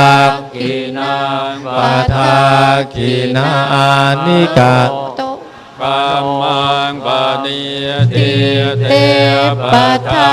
กินาปาทากินานิกาตวานารพันตาเทปาทากิเน ยันโตโพธิยามุ มูเลสักยานังนันทิวัตอโนเอวังตาวังวิชัยโยโหหิชยาสุชัยยมังคาเรอปาราชิตาปานลังเกสีเส ตาเวโป คาเรอภิเสเกสาภาพุทธานังอาคาปะโตปะ โมยติสุนาคา คาทังสุมังคารังสุปะพาตังสุโหติตังสุขันโนสุโมโห โต จะสุยิทังภามจาริสุปาทาทินังกายกรรมังวาจากรรมังปาทาทินังปาทา กินัง นิกะ วกามังปะนิเทเต เต บันดากินาบันดากินานิกัตวานรพันตาเทปตากิเนจยันโตโพธิยามุ มูเลสักยานังนันทิวัฒโนเอวังตาวังวิชัยโยโหหิสุชัยมังคาเรอปาราชิตาปานลังเกสีเสปัทวิโปคาเรอภิเสเกสาภาพุทธานาอาคาปาโตปะโมทติสุนาคาตังสุมังคารังสุปาพาตังสุโหติตังสุขโนสุโมโหโตจะสุยิทังภามจาริสุปาทา นี่ท่านจะเสียหาย กายกรรมังวาจากรรมังปะทากินังปะทากินังม มีพระเศียรด้วยนะ กรรมังปะนิเทเตปะทากินาปะทากินานิกัตวานรพันตาเทปะทากิเน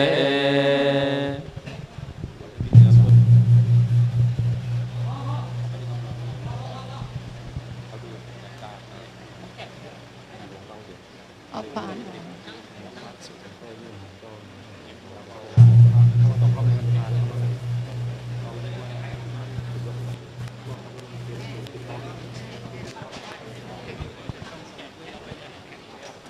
อ นะครับขณะนี้นะครับพระ ให้จับใจตีนหน่อยอ่ะจับใจตีนหน่อย สัมพุทธประธานพรนะครับ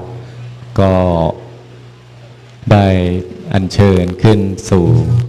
แท่นประทับที่ศาลาอิ่มบุญนะครับก็เป็นภาพนะครับที่นำมาซึ่งความ ติดคาน ปลื้มปิติ ติดคาน ในบุญในกุศลกับศรัทธาสาธุชนทุกท่านนะครับ ที่ได้มาอยู่ร่วมกันณสถานลานธรรมแห่งนี้นะครับ เขาจะดึงได้ไหม ได้พบได้เห็นในพิธีอันเป็นมงคลนะครับ ขออ้างอิงคุณพระศรีรัตน์เป็นฉัตรกั้นให้ทุกท่านพินโยสโมสร ให้เจริญด้วยชาติศาสนาสถาพร ขอวิงวอนให้ได้ยศหมดทุกคนประสงค์สิ่งใดที่ตั้งใจไว้ในดวงจิต ขอให้ต้นทุนบุญกุศล หากแม้ผ่านใดๆมาผจญขอให้ผ่านพ้นประสบสุข ได้แบ่งก็เด็ก ทุกท่านเทินนะครับ ตัดไปส่วนหนึ่งแค่นั้นเองตัดสายสิญจน์ไปส่วนหนึ่ง นะครับก็เช่นเดียวกันนะครับ เมื่อพระสัมพุทธ ตัดไปส่วน พระสัมพุทธประธานพรปฏิสถานเป็นที่เรียบร้อยนะครับ ป้าโทรศัพท์ จะมีพิธีเบิกเนตรด้วยน้ำมะพร้าวนะครับ อ๋อโอเค โดยพระราชภาวนาวิชรยานนะครับจะเป็นองค์ประธานในพิธีเบิกเนตรต่อไปนะครับ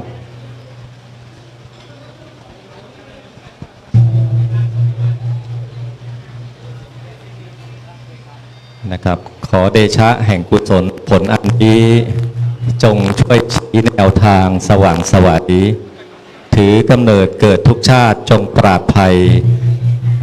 ดวงฤทัยใสดังแก้วแววมณี ขออำนาจแห่งกรรมดีที่ทำแล้ว เป็นยานแก้วนำสู่แคว้นแดนสุขี ตัดกิเลสเฉดหมู่มารผ่านโลกี สู่แดนที่อันสุขสันต์นิพพานเถิด มีพระเศียรด้วย นะครับ พระอาจารย์มีพระเศียรด้วยเจ้าค่ะพระเศียร อนุโมทนาบุญ เนี่ยค่ะ นะครับ เดี๋ยวก็ต้องลองเจ้าค่ะอะไรนะเจ้าค่ะติดหรือยังอ๋อเดี๋ยวเราพระเศียรเนี่ยเจ้าค่ะเดี๋ยวให้ช่างเขาพากกัน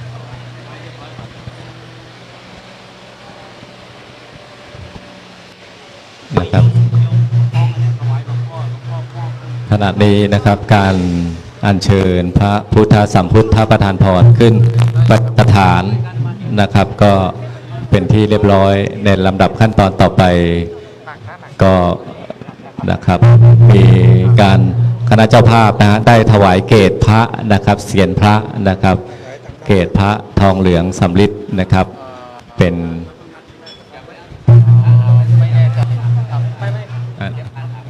กำลังดูว่าไหนเป็นด้านหน้าด้าน นะครับเพื่อที่จะอัญเชิญ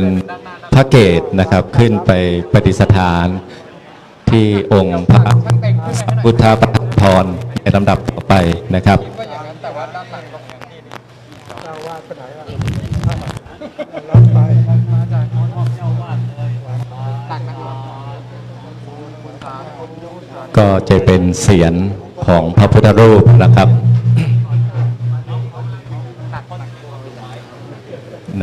เสียงของพระพุทธรูปนะครับก็จะเป็นปริศนาธรรมให้กับเราท่านทั้งหลายนะฮะได้ระลึกนึกถึงในพระปัญญาของ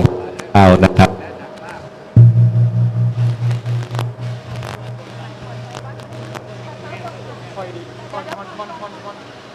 ก่อนเดี๋ยวเขาดึงไปทางนี้ก่อนเดี๋ยวไม่ตกลง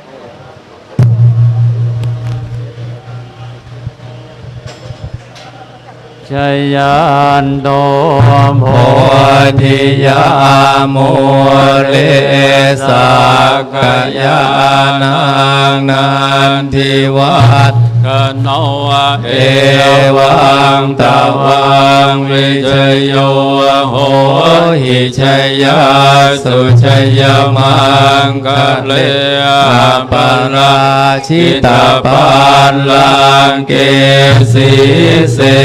ปัทวิโปคะเลอภิเส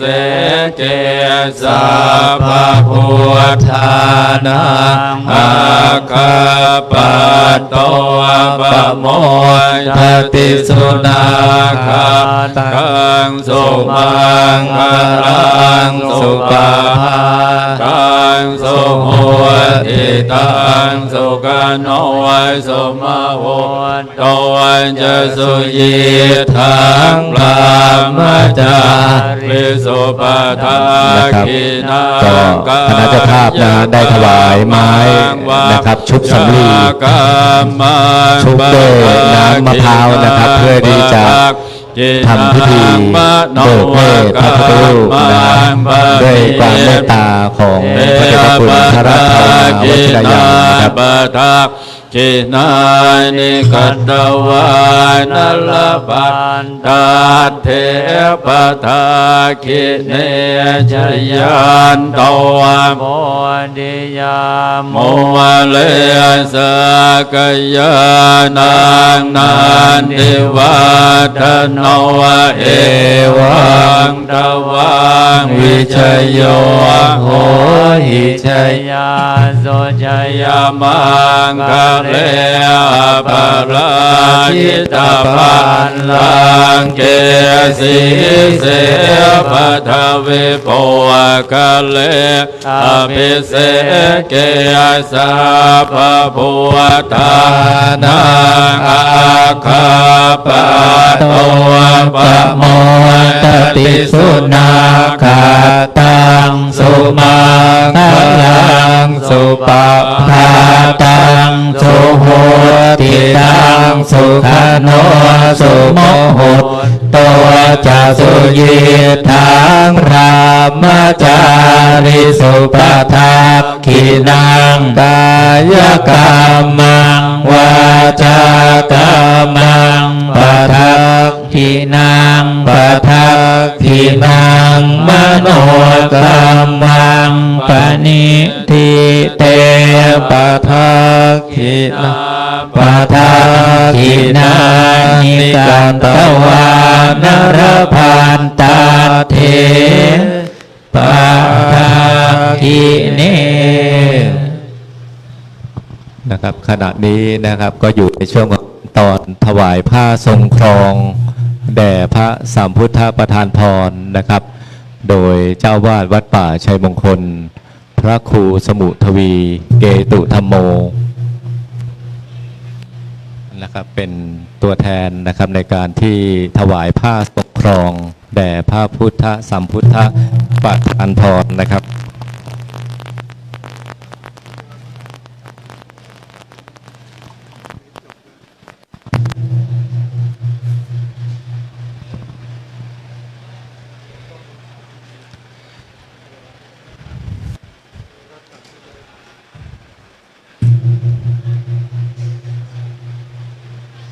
นะครับขณะนี้นะครับพระเดชพระคุณพระราชภาวนาวิชรยานนะฮะ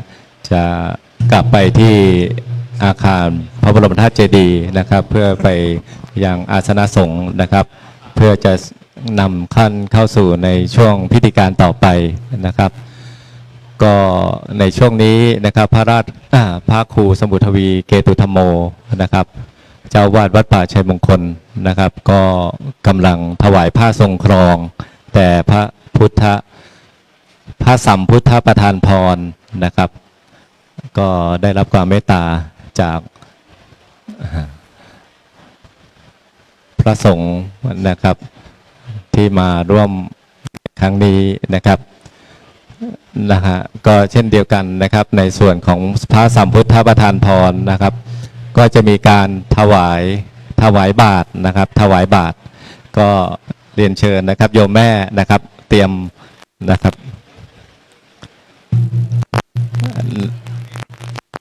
ขณะนี้ก็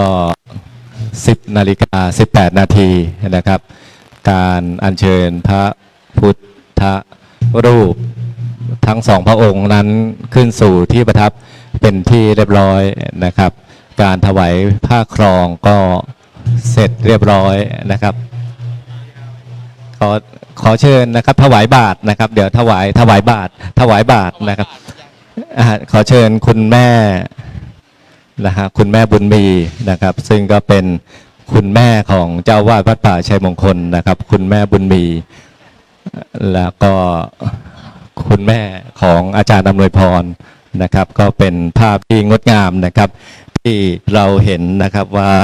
คุณแม่ทั้งสองท่านมีใบหน้าที่อิ่มเอิบมากนะครับที่ได้มีโอกาสร่วมในบุญในกุศลในครั้งนี้นะครับคุณแม่ทองอยู่รีละ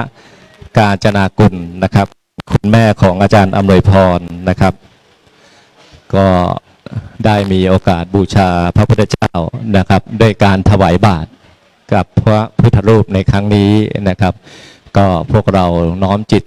อนุโมทนาสาธุนะฮะไปด้วยกันนะครับ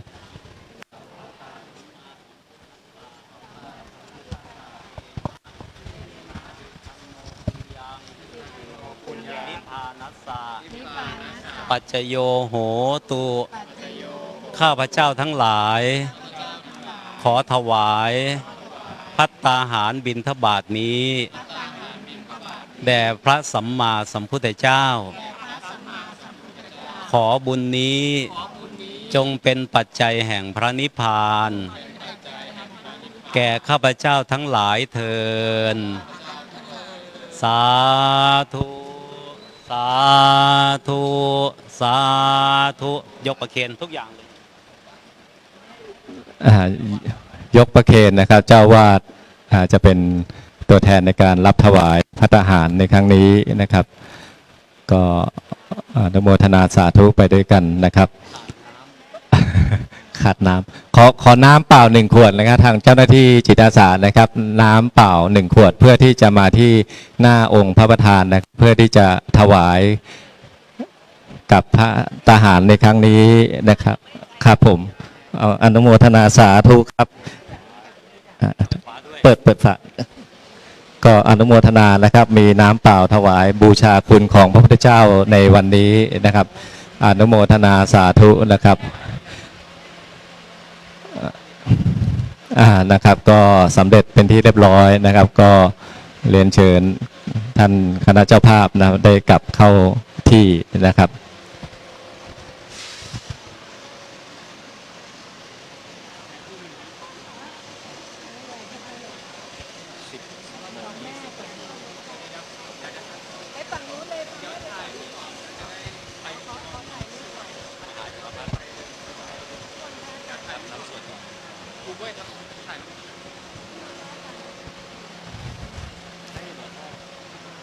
นะครับเดี๋ยวลำดับต่อไปนะหลังจากที่อัญเชิญพระ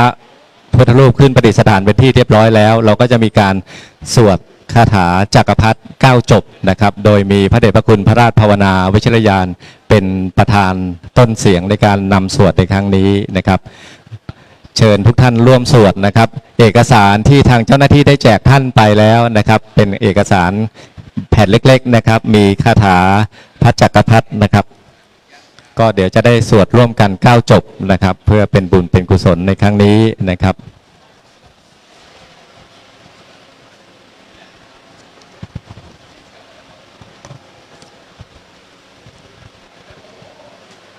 บทสวดพระคาถามหาจักรพรรดินะครับท่านใดที่ยังไม่ได้ก็ยกมือเรียกทางเจ้าหน้าที่ทีมงานที่จะเดินแจกนะครับทางเจ้าหน้าที่นะครับที่เตรียมมาพระมหาจักรพรรดิแจกให้กับศรัทธาสาธุชนนะครับเดี๋ยวเราจะได้สวดคาถาพระจักรพรรดิด้วยกันนะครับเราไม่ได้มีโอกาสที่จะสวดมนต์ในครั้งนี้ร่วมกันบ่อยๆนะครับความเป็นมงคลในครั้งนี้ไม่ทราบว่าอีกเมื่อไหร่ที่เราจะได้เห็นภาพเห็นความเป็นมงคลในครั้งนี้เกิดขึ้นที่วัดป่าชัยมงคลอีกนะครับก็เป็นบุญเป็นมหากุศลให้กับเราท่านทั้งหลายนะครับขณะนี้นะครับทางคณะเจ้าภาพนะครับทางครอบครัวดร.อำนวยพรนะครับก็กำลังเดินทาง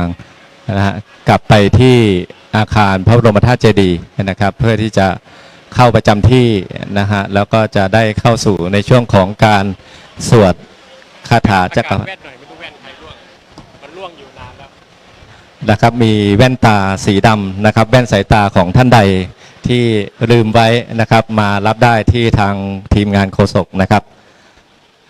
บมีแว่นตานะครับอุปกรณ์เสริมอันสำคัญนะครับท่านใดที่ลืมไว้นะครับในส่วนของแว่นตามารับได้นะครับหรือวันนี้ไม่ต้องใช้แว่นตาก็ได้ครับเพราะเรามีดวงตาเห็นธรรมแล้วนะครับในพระธรรมคำสั่งสอนของพระพุทธเจ้านะครับ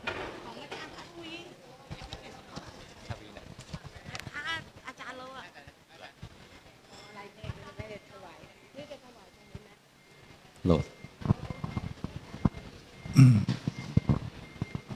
จากนี้ไปเป็นช่วงพิธีสำคัญที่จะเป็นการเจริญกุศลขั้นภาวนา ถือว่าเป็นการได้บูชารัตนาคุณของพระพุทธเจ้าปฏิสถานพระพุทธไตรรัตนญาณพระสัมพุทธประทานพรณวัดป่าชัยมงคลแห่งนี้ขอเชิญทุกท่านได้เริ่มด้วยการสวดนอบน้อมต่อพระพุทธเจ้าด้วยบทนะโมต่อด้วยพุทธคุณธรรมคุณสังฆคุณและก็ต่อด้วยคาถามหาจักรพรรดิ9จบโดยพร้อมเพรียงกันนะโมตัสสะภะคะวะโตอะระหะโตสัมมาสัมพุทธัสสะนะโมตัสสะภะคะวะโตอะระหะโตสัมมาสัมพุทธัสสะนะโมตัสสะภะคะวะอะระหะโตสัมมาสัมพุทธัสสะติปิโสภะคะวะอะระหังสัมมาสัมพุทโธวิชชาจารณะสัมปันโน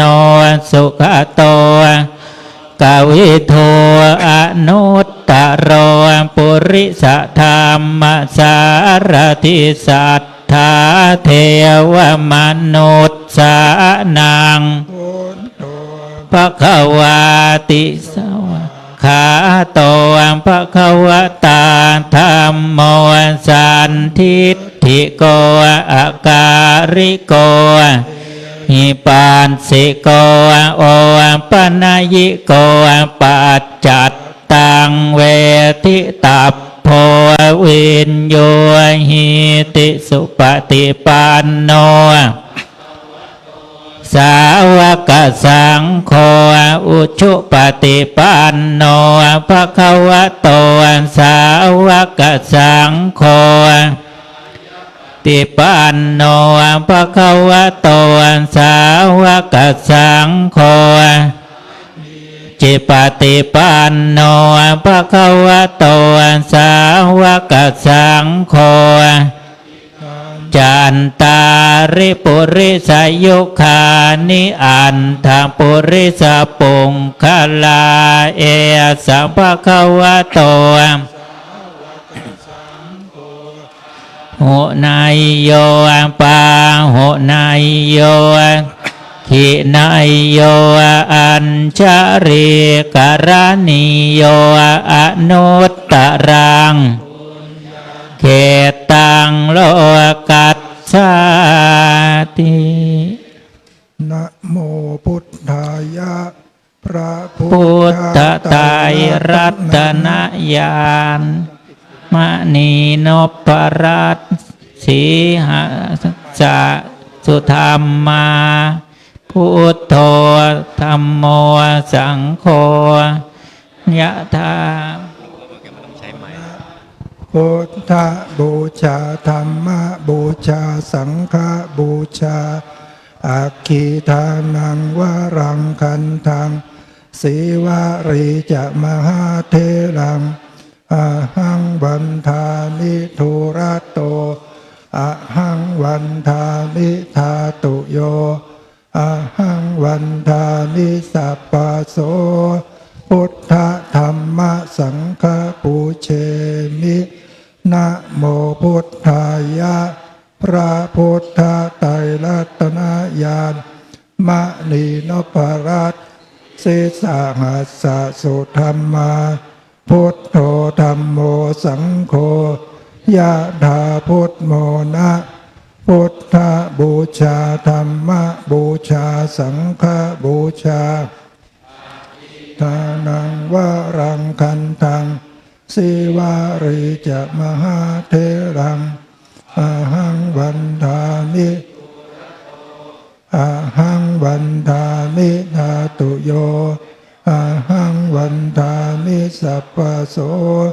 พุทธธรรมสังฆปูเชมินะโมพุทธายะพระพุทธไตรรัตนญาณมณีนพรัตน์ศีสหัสสะสุธรรมาพุทโธธัมโมสังโฆยะถาพุทโมนะพุทธบูชาธัมมบูชาสังฆบูชาอัคคีทานังวรังคันทังริจะมหาเถรังอะหังวันทามิทุระโตอะหังวันทามิธาตุโยอะหังวันทามิสัพพโสพุทธธัมมสังฆปูเชมินะโมพุทธายะพระพุทธไตรรัตนญาณมณีนพรัตน์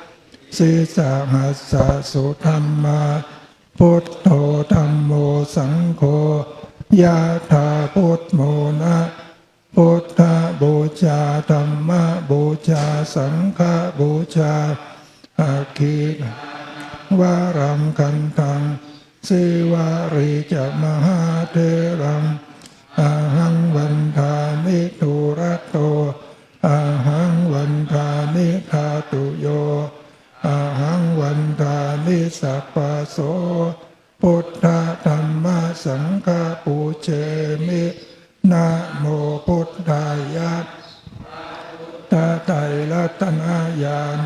มณีนพรัตน์ศีสหัสสะสุธรรมาพุทโธธัมโมสังโฆยะถาพุทโมนะพุทธบูชาธัมมบูชาสังฆบูชาอาคีทานังวรังคันทังสิวาริจะมหาเถรังอะหังวันทามิทุระโตอะหังวันทามิธาตุโยอะหังวันทามิสัพพโสพุทธธัมมสังฆปูเชมินะโมพุทธายะพระพุทธไตรรัตนญาณมณีนพรัตน์ศีสหัสสะสุธรรมา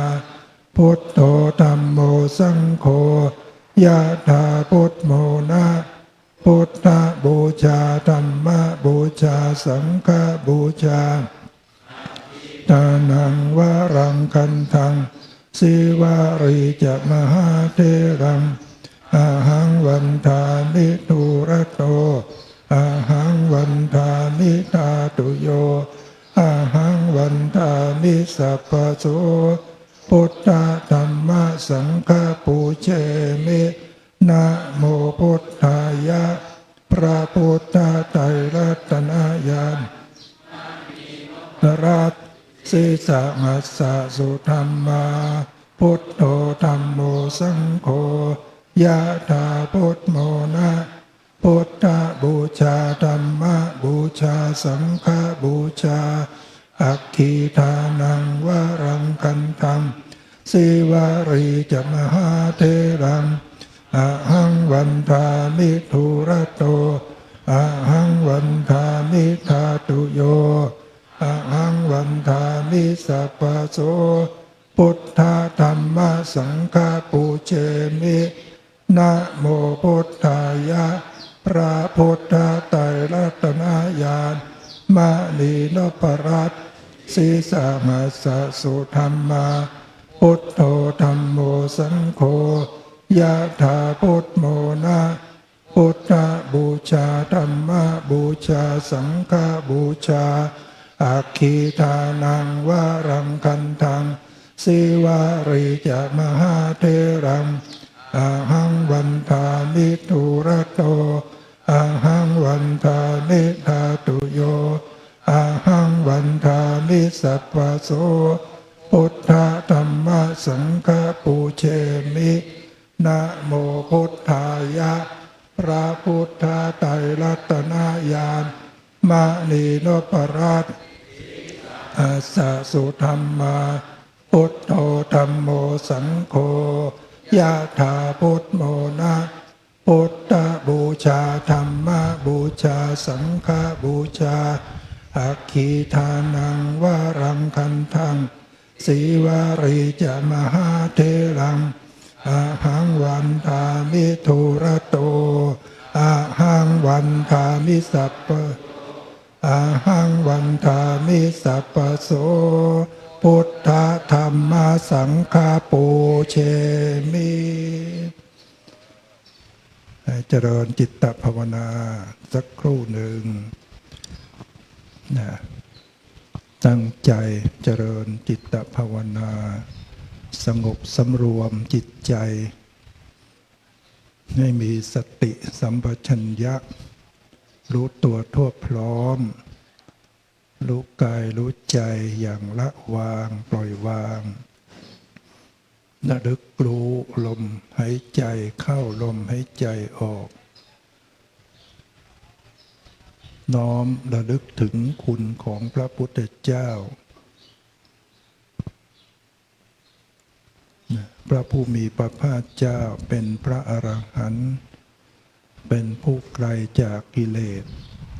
ตรัสรู้ชอบได้โดยพระองค์เอง พระองค์เป็นผู้ถึงพร้อมด้วยวิชาและจรณะทรงเสด็จไปดีแล้วทรงรู้แจ้งโลกเป็นผู้ฝึกบุรุษที่สมควรฝึกได้อย่างไม่มีใครยิ่งกว่าเป็นครูผู้สอนของเทวดาและมนุษย์ทั้งหลายเป็นผู้รู้ผู้ตื่นผู้เบิกบานแล้วเป็นผู้จำแนกธรรมสั่งสอนสัตว์ในจิตใจเรามีศรัทธาเลื่อมใสไม่หวั่นไหวในคุณของพระพุทธเจ้าพระพุทธไตรรัตนญาณพระพุทธเจ้ามีญาณพิเศษเป็นญาณที่สามารถออกจากทุกข์ทั้งปวงได้ทรงมีญาณทั้งสามคือหนึ่งมีสัจจญาณญาณที่อย่างรู้ในสัจธรรมความเป็นจริงทุกข์เป็นอย่างนี้อย่างนี้ เหตุให้เกิดทุกข์เป็นอย่างนี้ความดับทุกข์เป็นอย่างนี้ข้อปฏิบัติถึงความดับทุกข์เป็นอย่างนี้ทรงมีกิจญาณญาณที่อย่างรู้ในกิจในหน้าที่ว่าจะต้องกำหนดรู้ทุกข์จะต้องละเหตุให้เกิดทุกข์เรียกว่าปหานกิจกำหนดรู้ทุกข์ด้วยปริญญากิจญาตะปริญญากำหนดรู้ขั้นรู้จักตีรณะปริญญากำหนดรู้ขั้นพิจารณาปหานปริญญากำหนดรู้ขั้นประหารกิเลสได้รู้ว่าต้องมีสัจจิกิริยาทำนิพพานให้แจ้งมีภาวนากิจคือการเจริญมรรคอันประกอบด้วยองค์8ประการให้เจริญขึ้นโดยสมบูรณ์ ทรงมีกตญาณญาณที่ยังรู้ในความสำเร็จพระองค์ทุกพระองค์ก็รู้แล้ว เหตุให้เกิดทุกข์ก็ทรงละได้แล้ว ความดับทุกข์ก็ทรงทำให้แจ้งแล้ว ข้อปฏิบัติถึงความดับทุกข์ก็ทรงเจริญให้เกิดขึ้นแล้ว นี่เป็นญาณทั้งสามสัจจญาณกิจจญาณกตญาณที่แทงตลอดในอริยสัจทั้งสี่จึงเป็นอาการ 12ลงในนามพระพุทธไตรรัตนญาณและพระสัมพุทธปฏิภาณพรพระพุทธเจ้าเป็นผู้ตรัสรู้ชอบได้โดยพระองค์เองมีพระฤทัยปรารถนาที่จะยังสัตว์ทั้งหลายให้พ้นจากทุกข์ยอมสละความสุขส่วนพระองค์สั่งสมบุญบารมีในบารมีทั้ง10ทัศทั้ง30ทัศเพื่อที่จะได้ตรัสรู้เป็นพระสัมมาสัมพุทธเจ้าเพื่อมาช่วยสัตว์ทั้งหลายให้พ้นจากทุกข์ก็ขอให้ทุกท่านได้น้อมถึงคุณของพระพุทธเจ้าปรารถนาที่จะทำดวงตาเห็นธรรมให้เกิดขึ้นจากขุมอุตตปาธิดวงตาเห็นธรรมให้เกิดขึ้นญาณังอุตตปาธิญาณเกิดขึ้นปัญญาอุตตปาธิปัญญาเกิดขึ้นวิชชาอุตตปาธิวิชชาเกิดขึ้นอโรโกตตปาธิแสงสว่างให้เกิดขึ้น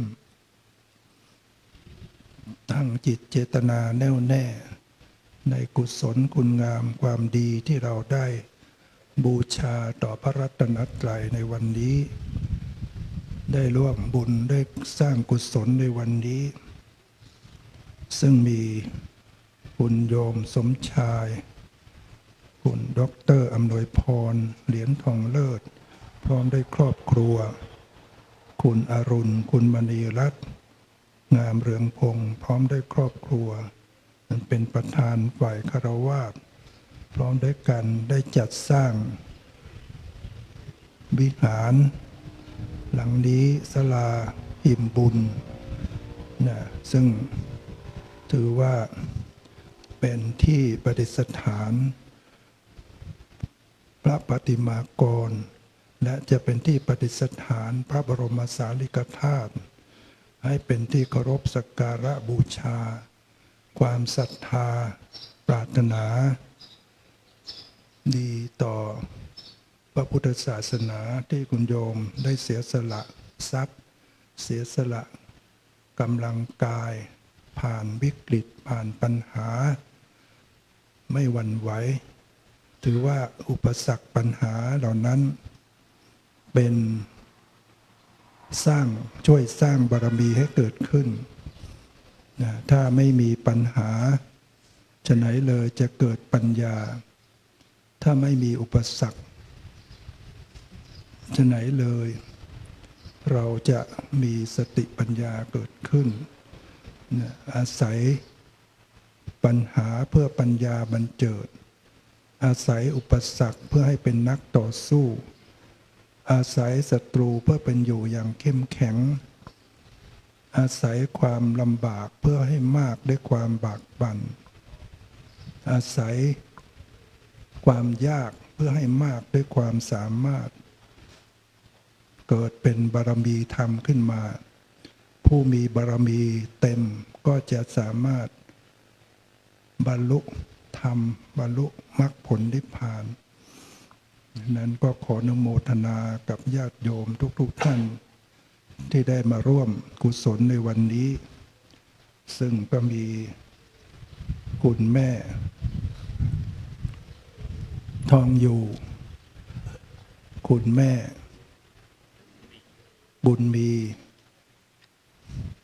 พร้อมด้วยญาติมิตรทุกท่านได้ตั้งจิตอธิษฐานกุศล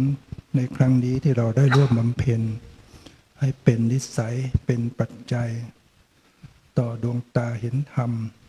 ให้เข้าถึงสัจธรรม เข้าถึงมรรคผลนิพพานโดยเร็วพลันเธอ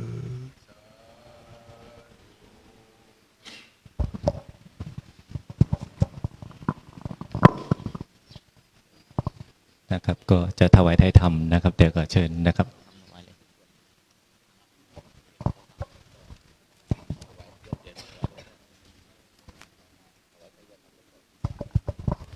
นะครับเดี๋ยวก็เจ้าหน้าที่นะครับเชิญเครื่องไทยธรรมนะครับถวายแด่พระเดชพระคุณนะครับพระราชภาวนาวชิรญาณนะครับ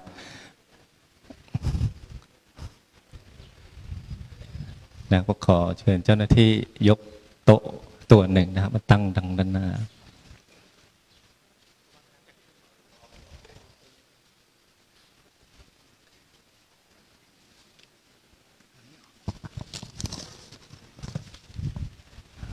นะครับก็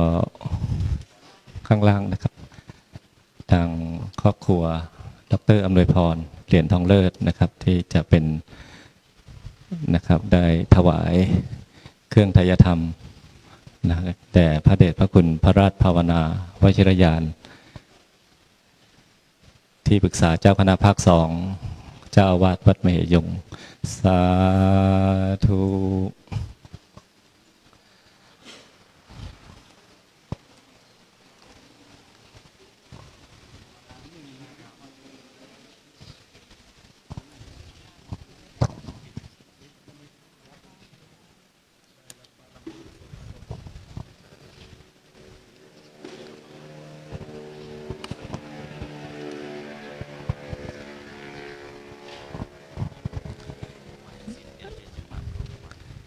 นะฮะแล้วก็น้อมถวาย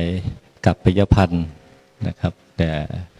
พระราชภาวนาวชิรญาณนะครับ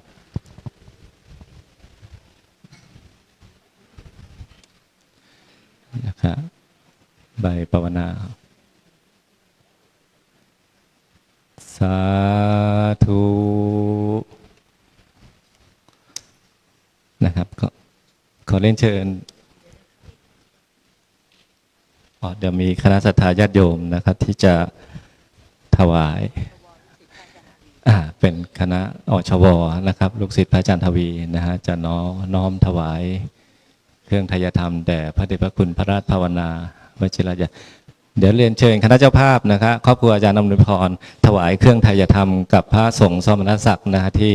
ได้เจริญพระพุทธมนต์ในครั้งนี้นะครับก็เชิญครอบครัวอาจารย์อำนวยพรนะครับที่หน้าพระสงฆ์ที่สวดเจริญพระพุทธมนต์ในครั้งนี้นะครับก็ครบยังครับให้ครบนะครับให้ครบกับจำนวนองค์นะครับพี่เจินนะครับพี่เก่งนะครับพี่เจินนะครับก็นะครับพี่ออนนะครับมาร่วมบุญกันนะครับในการถวายปัจจัยไทยธรรมนะครับแก่พระภิกษุสงฆ์นะครับก็พร้อมแล้วก็ยกถวายได้เลยนะครับอนุโมทนาสาธุนะครับก็เพื่อเป็นการประหยัดเวลานะครับก็นะครับพระองค์ใดพระภิกษุรูปใดยังไม่ได้นะครับก็รบกวนช่วยดูนะครับแล้วก็น้อมถวายท่านเลยนะครับขณะนี้นะครับก็10:50 นาทีโดยประมาณนะครับก็ได้เวลาอันเป็นมงคลนะครับตามกำหนดการที่กำหนดไว้นะครับเพื่อให้ได้ทันในการถวายพระทหารเพลต่อไปนะครับก็เรียนเชิญนะฮะคณะนักเรียนมีถวายมีเครื่องไทยธรรมที่นำมาถวายอีกนะครับเป็นถวายเรียกว่าเสนาสนะนะครับเป็นเสนาสนะยกวางให้กับคณะเจ้าภาพนะครับได้ถวายเสนาสนะกับพระภิกษุสงฆ์ที่มาร่วมสวดมนต์ในครั้งนี้นะครับก็อนุโมทนาบุญร่วมกันนะครับท่านใดที่นั่งอยู่ที่สถานลานธรรมแห่งนี้น้อมจิตน้อมใจเป็นบุญเป็นกุศลร่วมกันนะครับ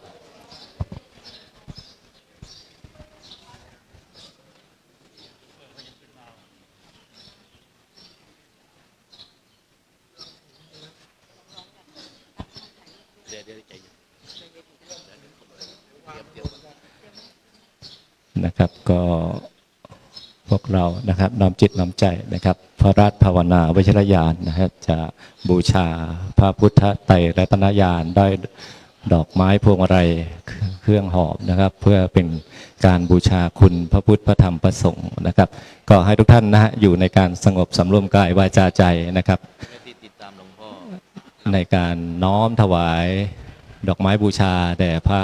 พุทธไตรรัตนญาณโดยองค์พระเดชพระคุณพระราชภาวนาวชิรญาณนะครับ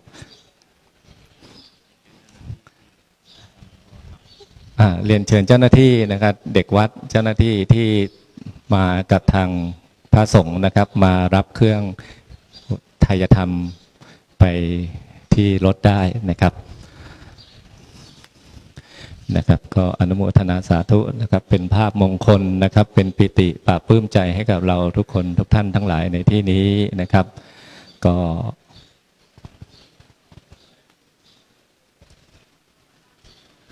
ให้พรหรือพระอาจารย์กล่าวพระอาจารย์นะครับก็เพื่อเป็นการรวบรัดเวลานะครับในช่วงนี้นะฮะเราจะกราบนิมนต์อาราธนานะครับพระครูสมุทวีเกตุธรรมโมเจ้าวาดวัดป่าชัยมงคลได้กล่าวอนุโมทนาขอบคุณผู้เข้าร่วมพิธีนะฮะก่อนที่สงฆ์จะอำนวยขออนุญาตพระเดชพระคุณหลวงพ่อผู้เป็นองค์ประธานนะครับเนื่องโดยเจ้าภาพมีจิตศรัทธาปรารถนาทำพระป่ามาถวายเพื่องานนี้โดยเฉพาะนะครับประกอบไปด้วยถวายพระป่านะครับในการอัญเชิญนะครับพระพุทธรูปทั้งสององค์ประดิษฐานณวิหารอิ่มบุญนะครับตลอดทั้งถวายเพียรพรรษา15 วัดถวายกระแสไฟฟ้าอีก15 วัดถวายบ้าอาบน้ำฝน15 วัดวัดละ6 ผืนจากคณะศิษยานุศิษย์หลวงพ่อพระครูสมุทรทวีครับนำโดยท่านพระอาจารย์สลายุทธศิริสาโรนะครับผู้อำนวยการสถานีวิทยุวัดท่าพระยาจักรอู่ทองจังหวัดสุพรรณบุรีคณะศิษยานุศิษย์นักศึกษาพระอภิธรรมวัดมเหยงพระนครศรีอยุธยาครับพร้อมแล้วตั้งจิตตั้งใจถวายเป็นพระป่าพร้อมกันนะครับศิษยานุศิษย์ทุกท่านทุกคนพร้อมยังพร้อมแล้วตั้งนะโม3 จบพร้อมๆกันหันดบายังบุตตสาภะคะวะโตบุปภาคณมการังกัลโลมาเสนะโมตัสสะภะคะวะโตอะระหะโตสัมมาสัมพุทธัสสะนะโมตัสสะภะคะวะโตอะระหะโตสัมมาสัมพุทธัสสะนะโม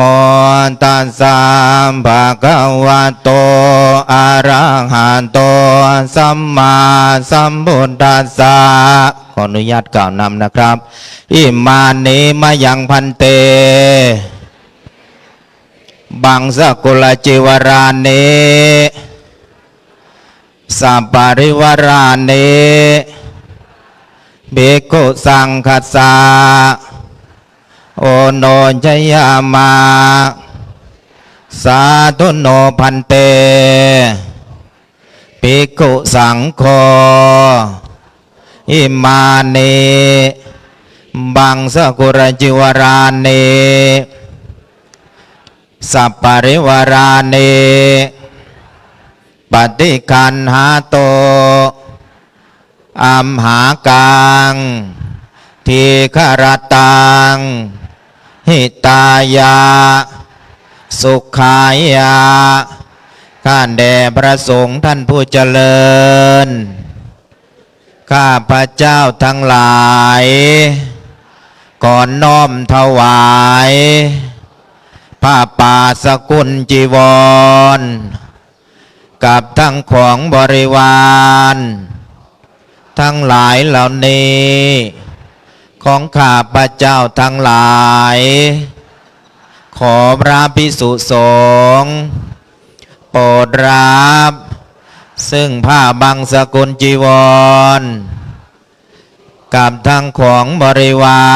รทั้งหลายเหล่านี้ของข้าพระเจ้าทั้งหลายเพื่อประโยชน์เพื่อความสุข ความเจริญ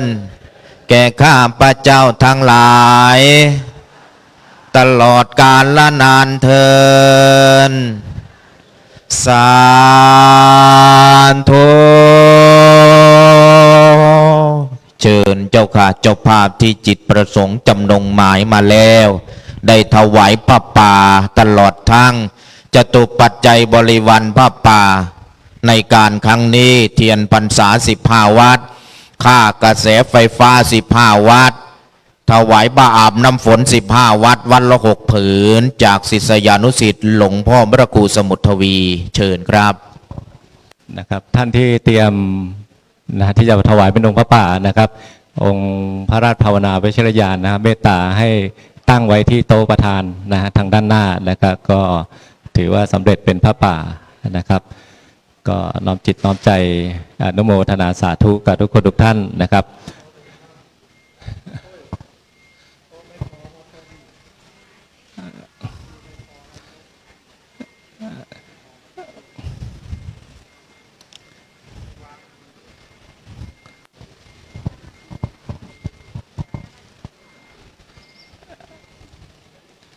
เดี๋ยวเราจะตั้งโต๊ะเพิ่มให้นะครับ เพื่อที่จะได้วางผ้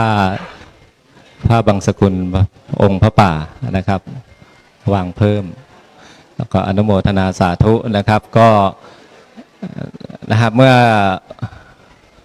วางถวายองค์พระป่าเสร็จแล้วนะฮะพร้อมทั้งบริวารก็เรียนเชิญนะครับกลับนั่งประจำที่นะครับ ในลำดับต่อไปก็จะได้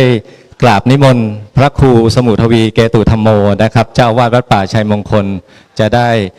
กล่าวอนุโมทนาขอบคุณกับบุญกุศลในครั้งนี้ต่อไปนะครับ วางเฉพาะผ้านะครับที่บนโต๊ะนะครับก็วางผ้านะครับ ทุกคนที่นำผ้ามาน้อมถวายเป็นพระป่าก็สำเร็จเป็นพระป่าน้อมถวายแต่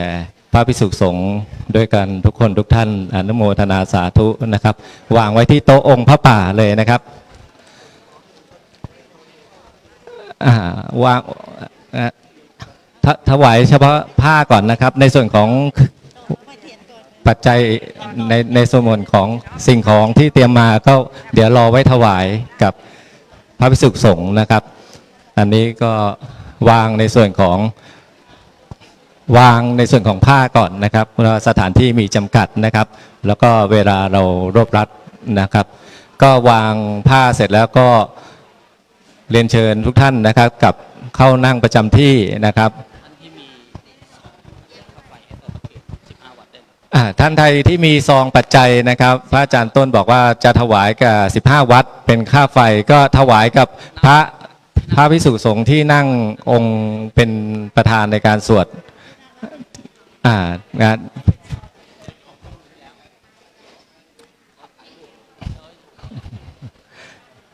นะท่านใดที่จะถวายค่าไฟนะครับก็นะฮะก็โดยจิตศรัทธาจะน้อมถวายค่าไฟก็นำนะครับปัจจัยจตุปัจจัยที่จะถวายเป็นค่าไฟ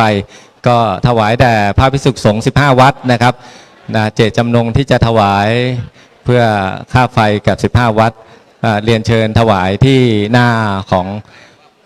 อาจสงฆ์นะครับของพระภิกษุสงฆ์ที่มาร่วมสาธยายพุทธมนต์ในครั้งนี้นะครับเมื่อเสร็จแล้วนะครับก็ขอเรียนเชิญกลับเข้าที่นั่งนะครับเพราะรวบรัดเวลานะครับในขณะนี้ก็ 11 นาฬิกานะครับเดี๋ยวเราจะกราบนิมนต์พระครูสมุทรทวีได้กล่าวอนุโมทนาขอบคุณนะครับแล้วหลังจากนั้นเราก็จะเข้าสู่ในช่วงของพิธีถวายพระทหารเพลแด่พระภิกษุสงฆ์นะครับก็ช่วยกันเร่งเวลานิดหนึ่งนะครับในส่วนของคณะพระป่านะครับวางในส่วนของผ้าบังสกุลที่โต๊ะหมู่บูชาที่เราวางไว้ทางด้านหน้าเป็นกองพระป่านะครับในส่วนของซองที่จะถวายเป็นค่าไฟก็เชิญถวายได้ที่พระที่มาเจริญพระพุทธมนต์ในครั้งนี้นะครับ15 วัตต์ก็น้อมถวายได้เลย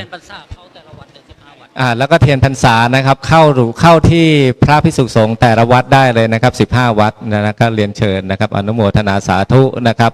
ก็เราสำเร็จเป็นองค์พระป่าและบริวารอย่างสมบูรณ์นะฮะด้วยจิตศรัทธา นะครับเมื่อนำมานะครับในส่วนของผ้าบางสกุลก็วางไว้ที่โต๊ะทางด้านหน้าเป็นองค์พระป่าในส่วนของเทียนนะครับก็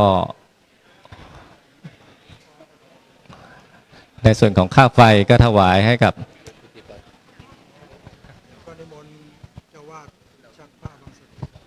นะครับก็ถ้าเสร็จแล้วนะครับขอเชิญญาติโยมกลับเข้าประจำที่นะครับเดี๋ยวเราจะนิมนต์พระครูสมุทวีเกตุธรรมโมนะครับเจ้าวาดนะครับในการเป็นองค์ประธานในการพิจารณาผ้าป่านะครับ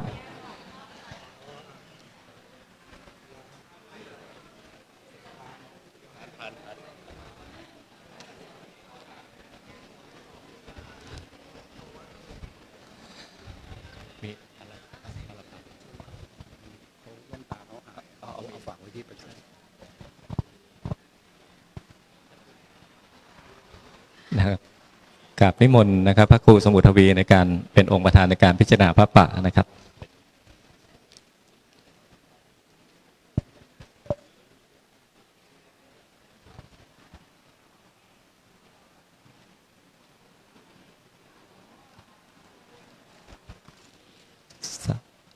สาธุนะก็บุญในครั้งนี้สำเร็จเป็นพระป่าร่วมกันในครั้งนี้ในระดับต่อไปนะครับกับอาราธนานิมนต์พระครูสมุทวีเกตุธรรมโมเจ้าวาดวัดป่าชัยมงคล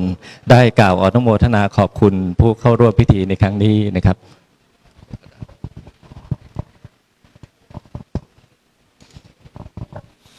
กับถวายความเคารพพระเดชพระคุณท่านเจ้าคุณอาจารย์พระราชภาวนาวัชริยญาณหลวงพ่อสุรศักดิ์วัดมเหยงที่ปรึกษาเจ้าคณะภาค2เจ้าอาวาสวัดมเหยงจังหวัดพระนครศรีอยุธยาซึ่งพระเดชพระคุณท่านเจ้าคุณก็ได้เมตตาพร้อมกับคณะสงฆ์วัดมเหยงได้เดินทางมาเป็นประธานฝ่ายสงฆ์เพื่อยกพระพุทธไตรรัตนญาณแล้วก็พระสัมพุทธประธานพรตลอดจนถึงพระเถรานุเถระครูบาอาจารย์ทุกรูปนะซึ่งนำโดยพระครูปิยธรรมทัตเจ้าคณะอำเภอลำไปลายมาศพระสังฆาธิการทุกรูปนะครับแล้วก็ตลอดจนถึงท่านเจ้าภาพนะซึ่งเจ้าภาพในวันนี้ก็โดยอาจารย์อำนวยพรดร.อำนวยพรเหรียญทองเลิศคุณโยมสมชายเหรียญทองเลิศพร้อมกับลูกๆโดยเฉพาะวันนี้ได้นำคุณแม่ทองอยู่ซึ่งเป็นโยมมันดาได้มาร่วมทำกิจกรรมในงานกุศลซึ่งเป็นงานที่ทำได้ยากนะซึ่งเป็นยกในวันเดียวทั้ง2 องค์อาตมาภาพในนามเจ้าวาดวัดป่าชัยมงคลก็หวังความเจริญในพระพุทธศาสนาก็ให้คนเข้าถึงพระรัตนตรัยคือพระพุทธพระธรรมพระสงฆ์มีปัญญาญาณให้เกิดปัญญาแสงสว่างนำทางให้เห็นแจ้งรู้แจ้งในรูปนามขันธ์5นะที่เรียกว่ารูปธรรมนามธรรมนะซึ่งพระองค์ก็ได้ทรงตรัส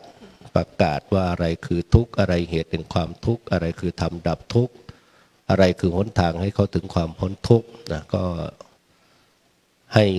ญาติโยมท่านสาธุชนทั้งหลายซึ่งวันนี้ก็มากันมากมายนะโดยเฉพาะอาจารย์สรายุทธศิริสาโรบุญยเกตผอ.สถานีวิทยุคลื่นสาธุรีโอ FM 101 มิกะเฮิรตซ์จังหวัดสุพรรณบุรีวัดพญาจักรช่องลมนำคณะลูกศิษย์ศิษยาสานุศิษย์มา4 คันรถนะแล้วก็ญาติโยมทั่วๆไปที่สำคัญก็คือนักศึกษาพระอภิธรรมนะซึ่งเป็นลูกศิษย์ลูกหาที่ได้ศึกษาพระธรรมแล้วเข้าใจในธรรมคำสอนของพระสัมมาสัมพุทธเจ้าแล้วก็พยายามดำเนินชีวิตด้วยหลักของปัญญานะเป็นแสงสว่างนำทางนะให้เราไม่หลงในภพภูมิไม่หลงในความเกิดแก่เจ็บตายให้มีปัญญาญาณแทงตลอดนะไม่ติดอยู่ในภพภูมิกามภูมิรูปภูมิวรูปภูมิเป็นไปสู่โลกุตรภูมิซึ่งเป็นภูมิของพระอริยสงฆ์เจ้า4 คู่ 8 บุคคลนะจึงที่สำคัญที่สุดก็หวังว่าวันนี้ได้ทำบุญโดยมีพระมหาเถระครูบาอาจารย์ได้มาร่วมกันก็ด้วยบุญด้วยกุศลที่สั่งสมกันมาในอดีตจนถึงปัจจุบัน ก็จะก่อให้เกิดความเจริญ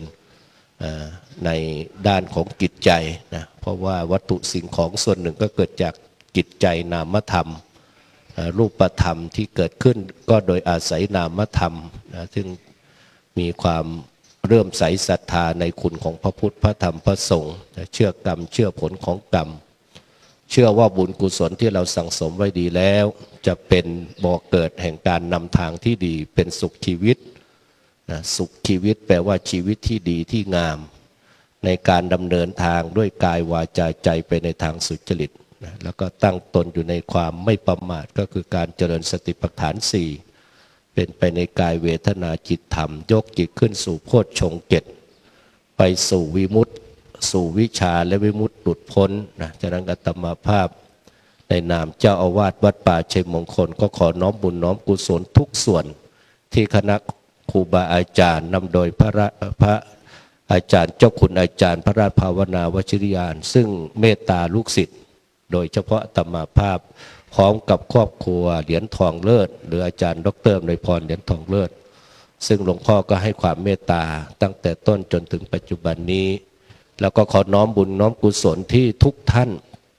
ที่ไม่ได้เอ่ยนามก็ตามที่ได้มาร่วมบุญในวันนี้ก็ขอบุญกุศลที่เราได้สั่งสมไว้ดีตั้งแต่อดีตจนมาถึงปัจจุบันจงมารวมกันเป็นตปะเป็นเดชะเป็นภรวะปัจจัยสนับสนุนส่งเสริมถ้ายังเวียนเกิดเวียนตายอยู่ก็ขอให้เกิดในตระกูลสัมมาทิฏฐิมีพ่อแม่ดีพี่น้องมีญาติดีใครรู้ก่อนก็บอกกันก่อนก็ขอให้ทุกคนทุกท่านปรารถนาความหลุดพ้นก็คือมรรคผลนิพพานเป็นปริโยสารในอนาคตการอันใกล้นี้เถิดนะครับในลำดับต่อไปพระสงฆ์จะได้อนุโมทนาให้พรนะครับกับพระรัตนานิมนต์ครับ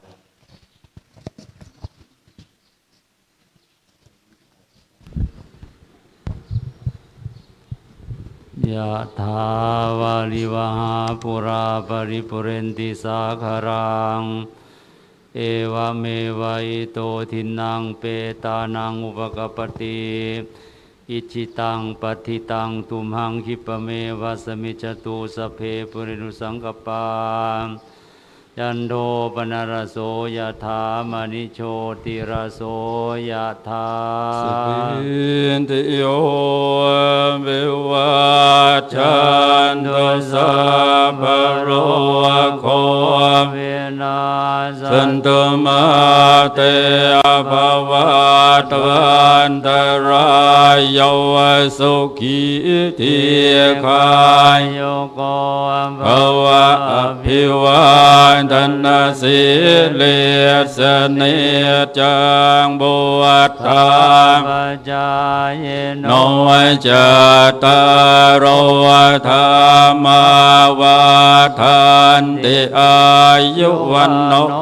สุขังภาลังรัตนัตยานุภาเวอนรัตนาตยเตชัสสะทวะคัลโลวะคัพยาเวลาโสกาสัตุจุปัฏฐวะ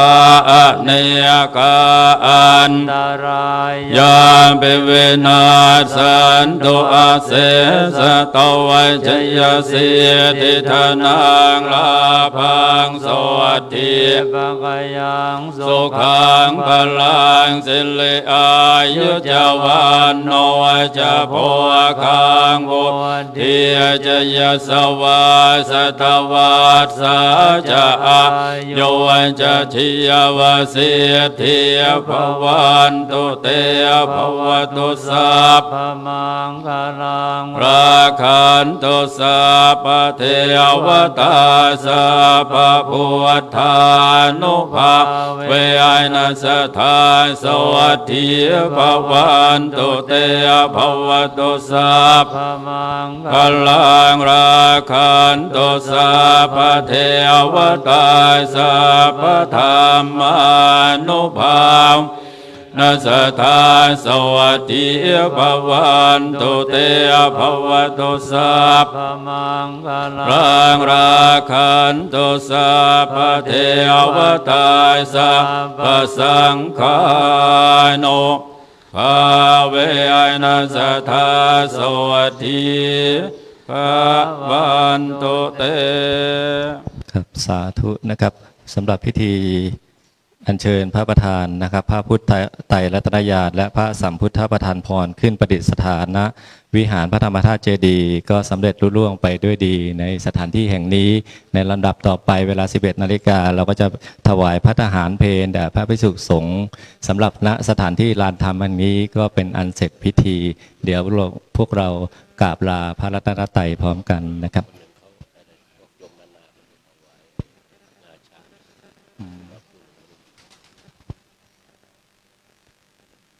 นะครับก็จะมีญาติโยมที่มีจิตศรัทธานะครับก็ฝากบอกทางพระอาจารย์จะถวายงาช้างนะครับเพื่อประดิษฐานไว้ที่นี้นะครับโยมนานานะครับนำมาถวายได้เลยนะครับโยมนานานะครับที่แสดงความประสงค์จะถวายงาช้างเพื่อประดับเตรียมมาถวาย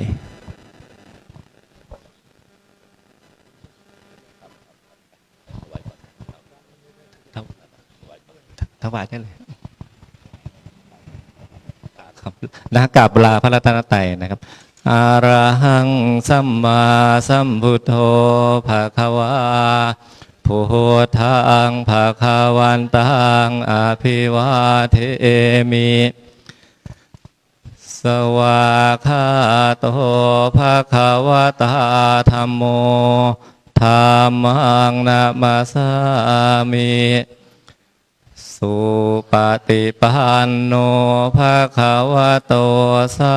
วกสังโฆสังฆังนะมามิ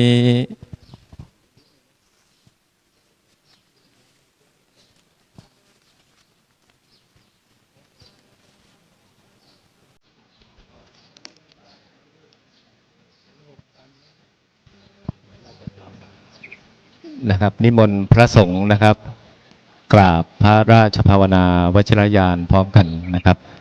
นิมนต์นะครับในส่วนของคณะพระสงฆ์นะครับที่มาร่วมงานในครั้งนี้นะฮะได้กราบพระราชภาวนาวชิรยานนะครับนิมนต์นะครับอารัธนาพระภิกษุสงฆ์นะครับก็เป็นภาพเป็นมงคลอันสวยงามนะครับที่คณะสงฆ์ได้มาพร้อมกันณสถานที่แห่งนี้ในกราบบารมีธรรมกับองค์พระเดชพระคุณพระราชภาวนาวชิรยานนะครับ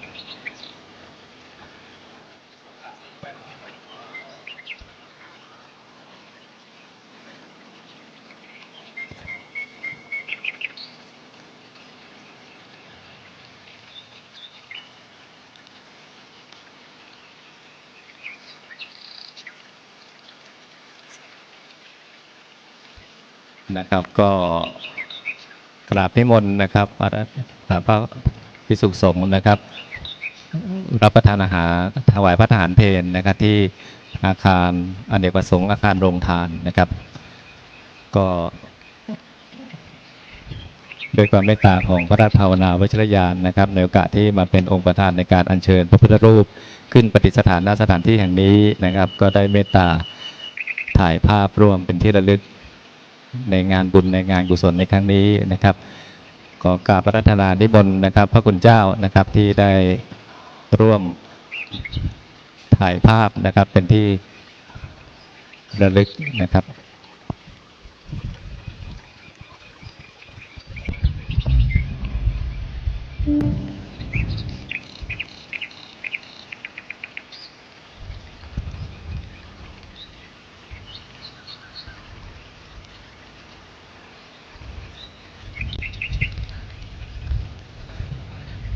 เรียนเชิญ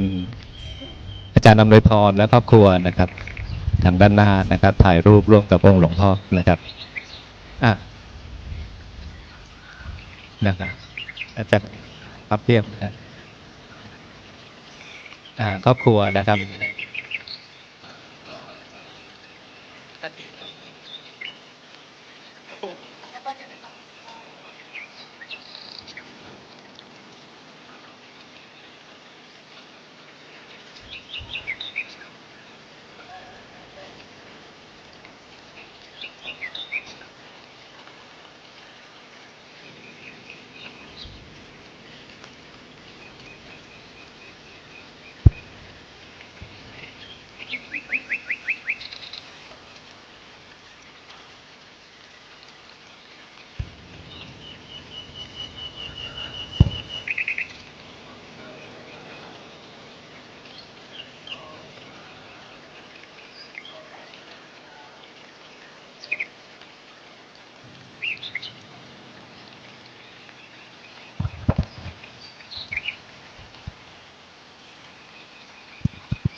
งั้นนักเรียนเอาไปทำเลย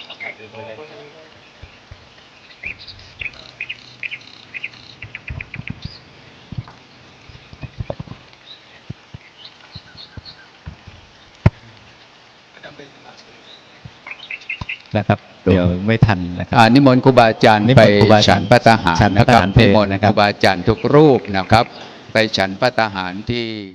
ศาลา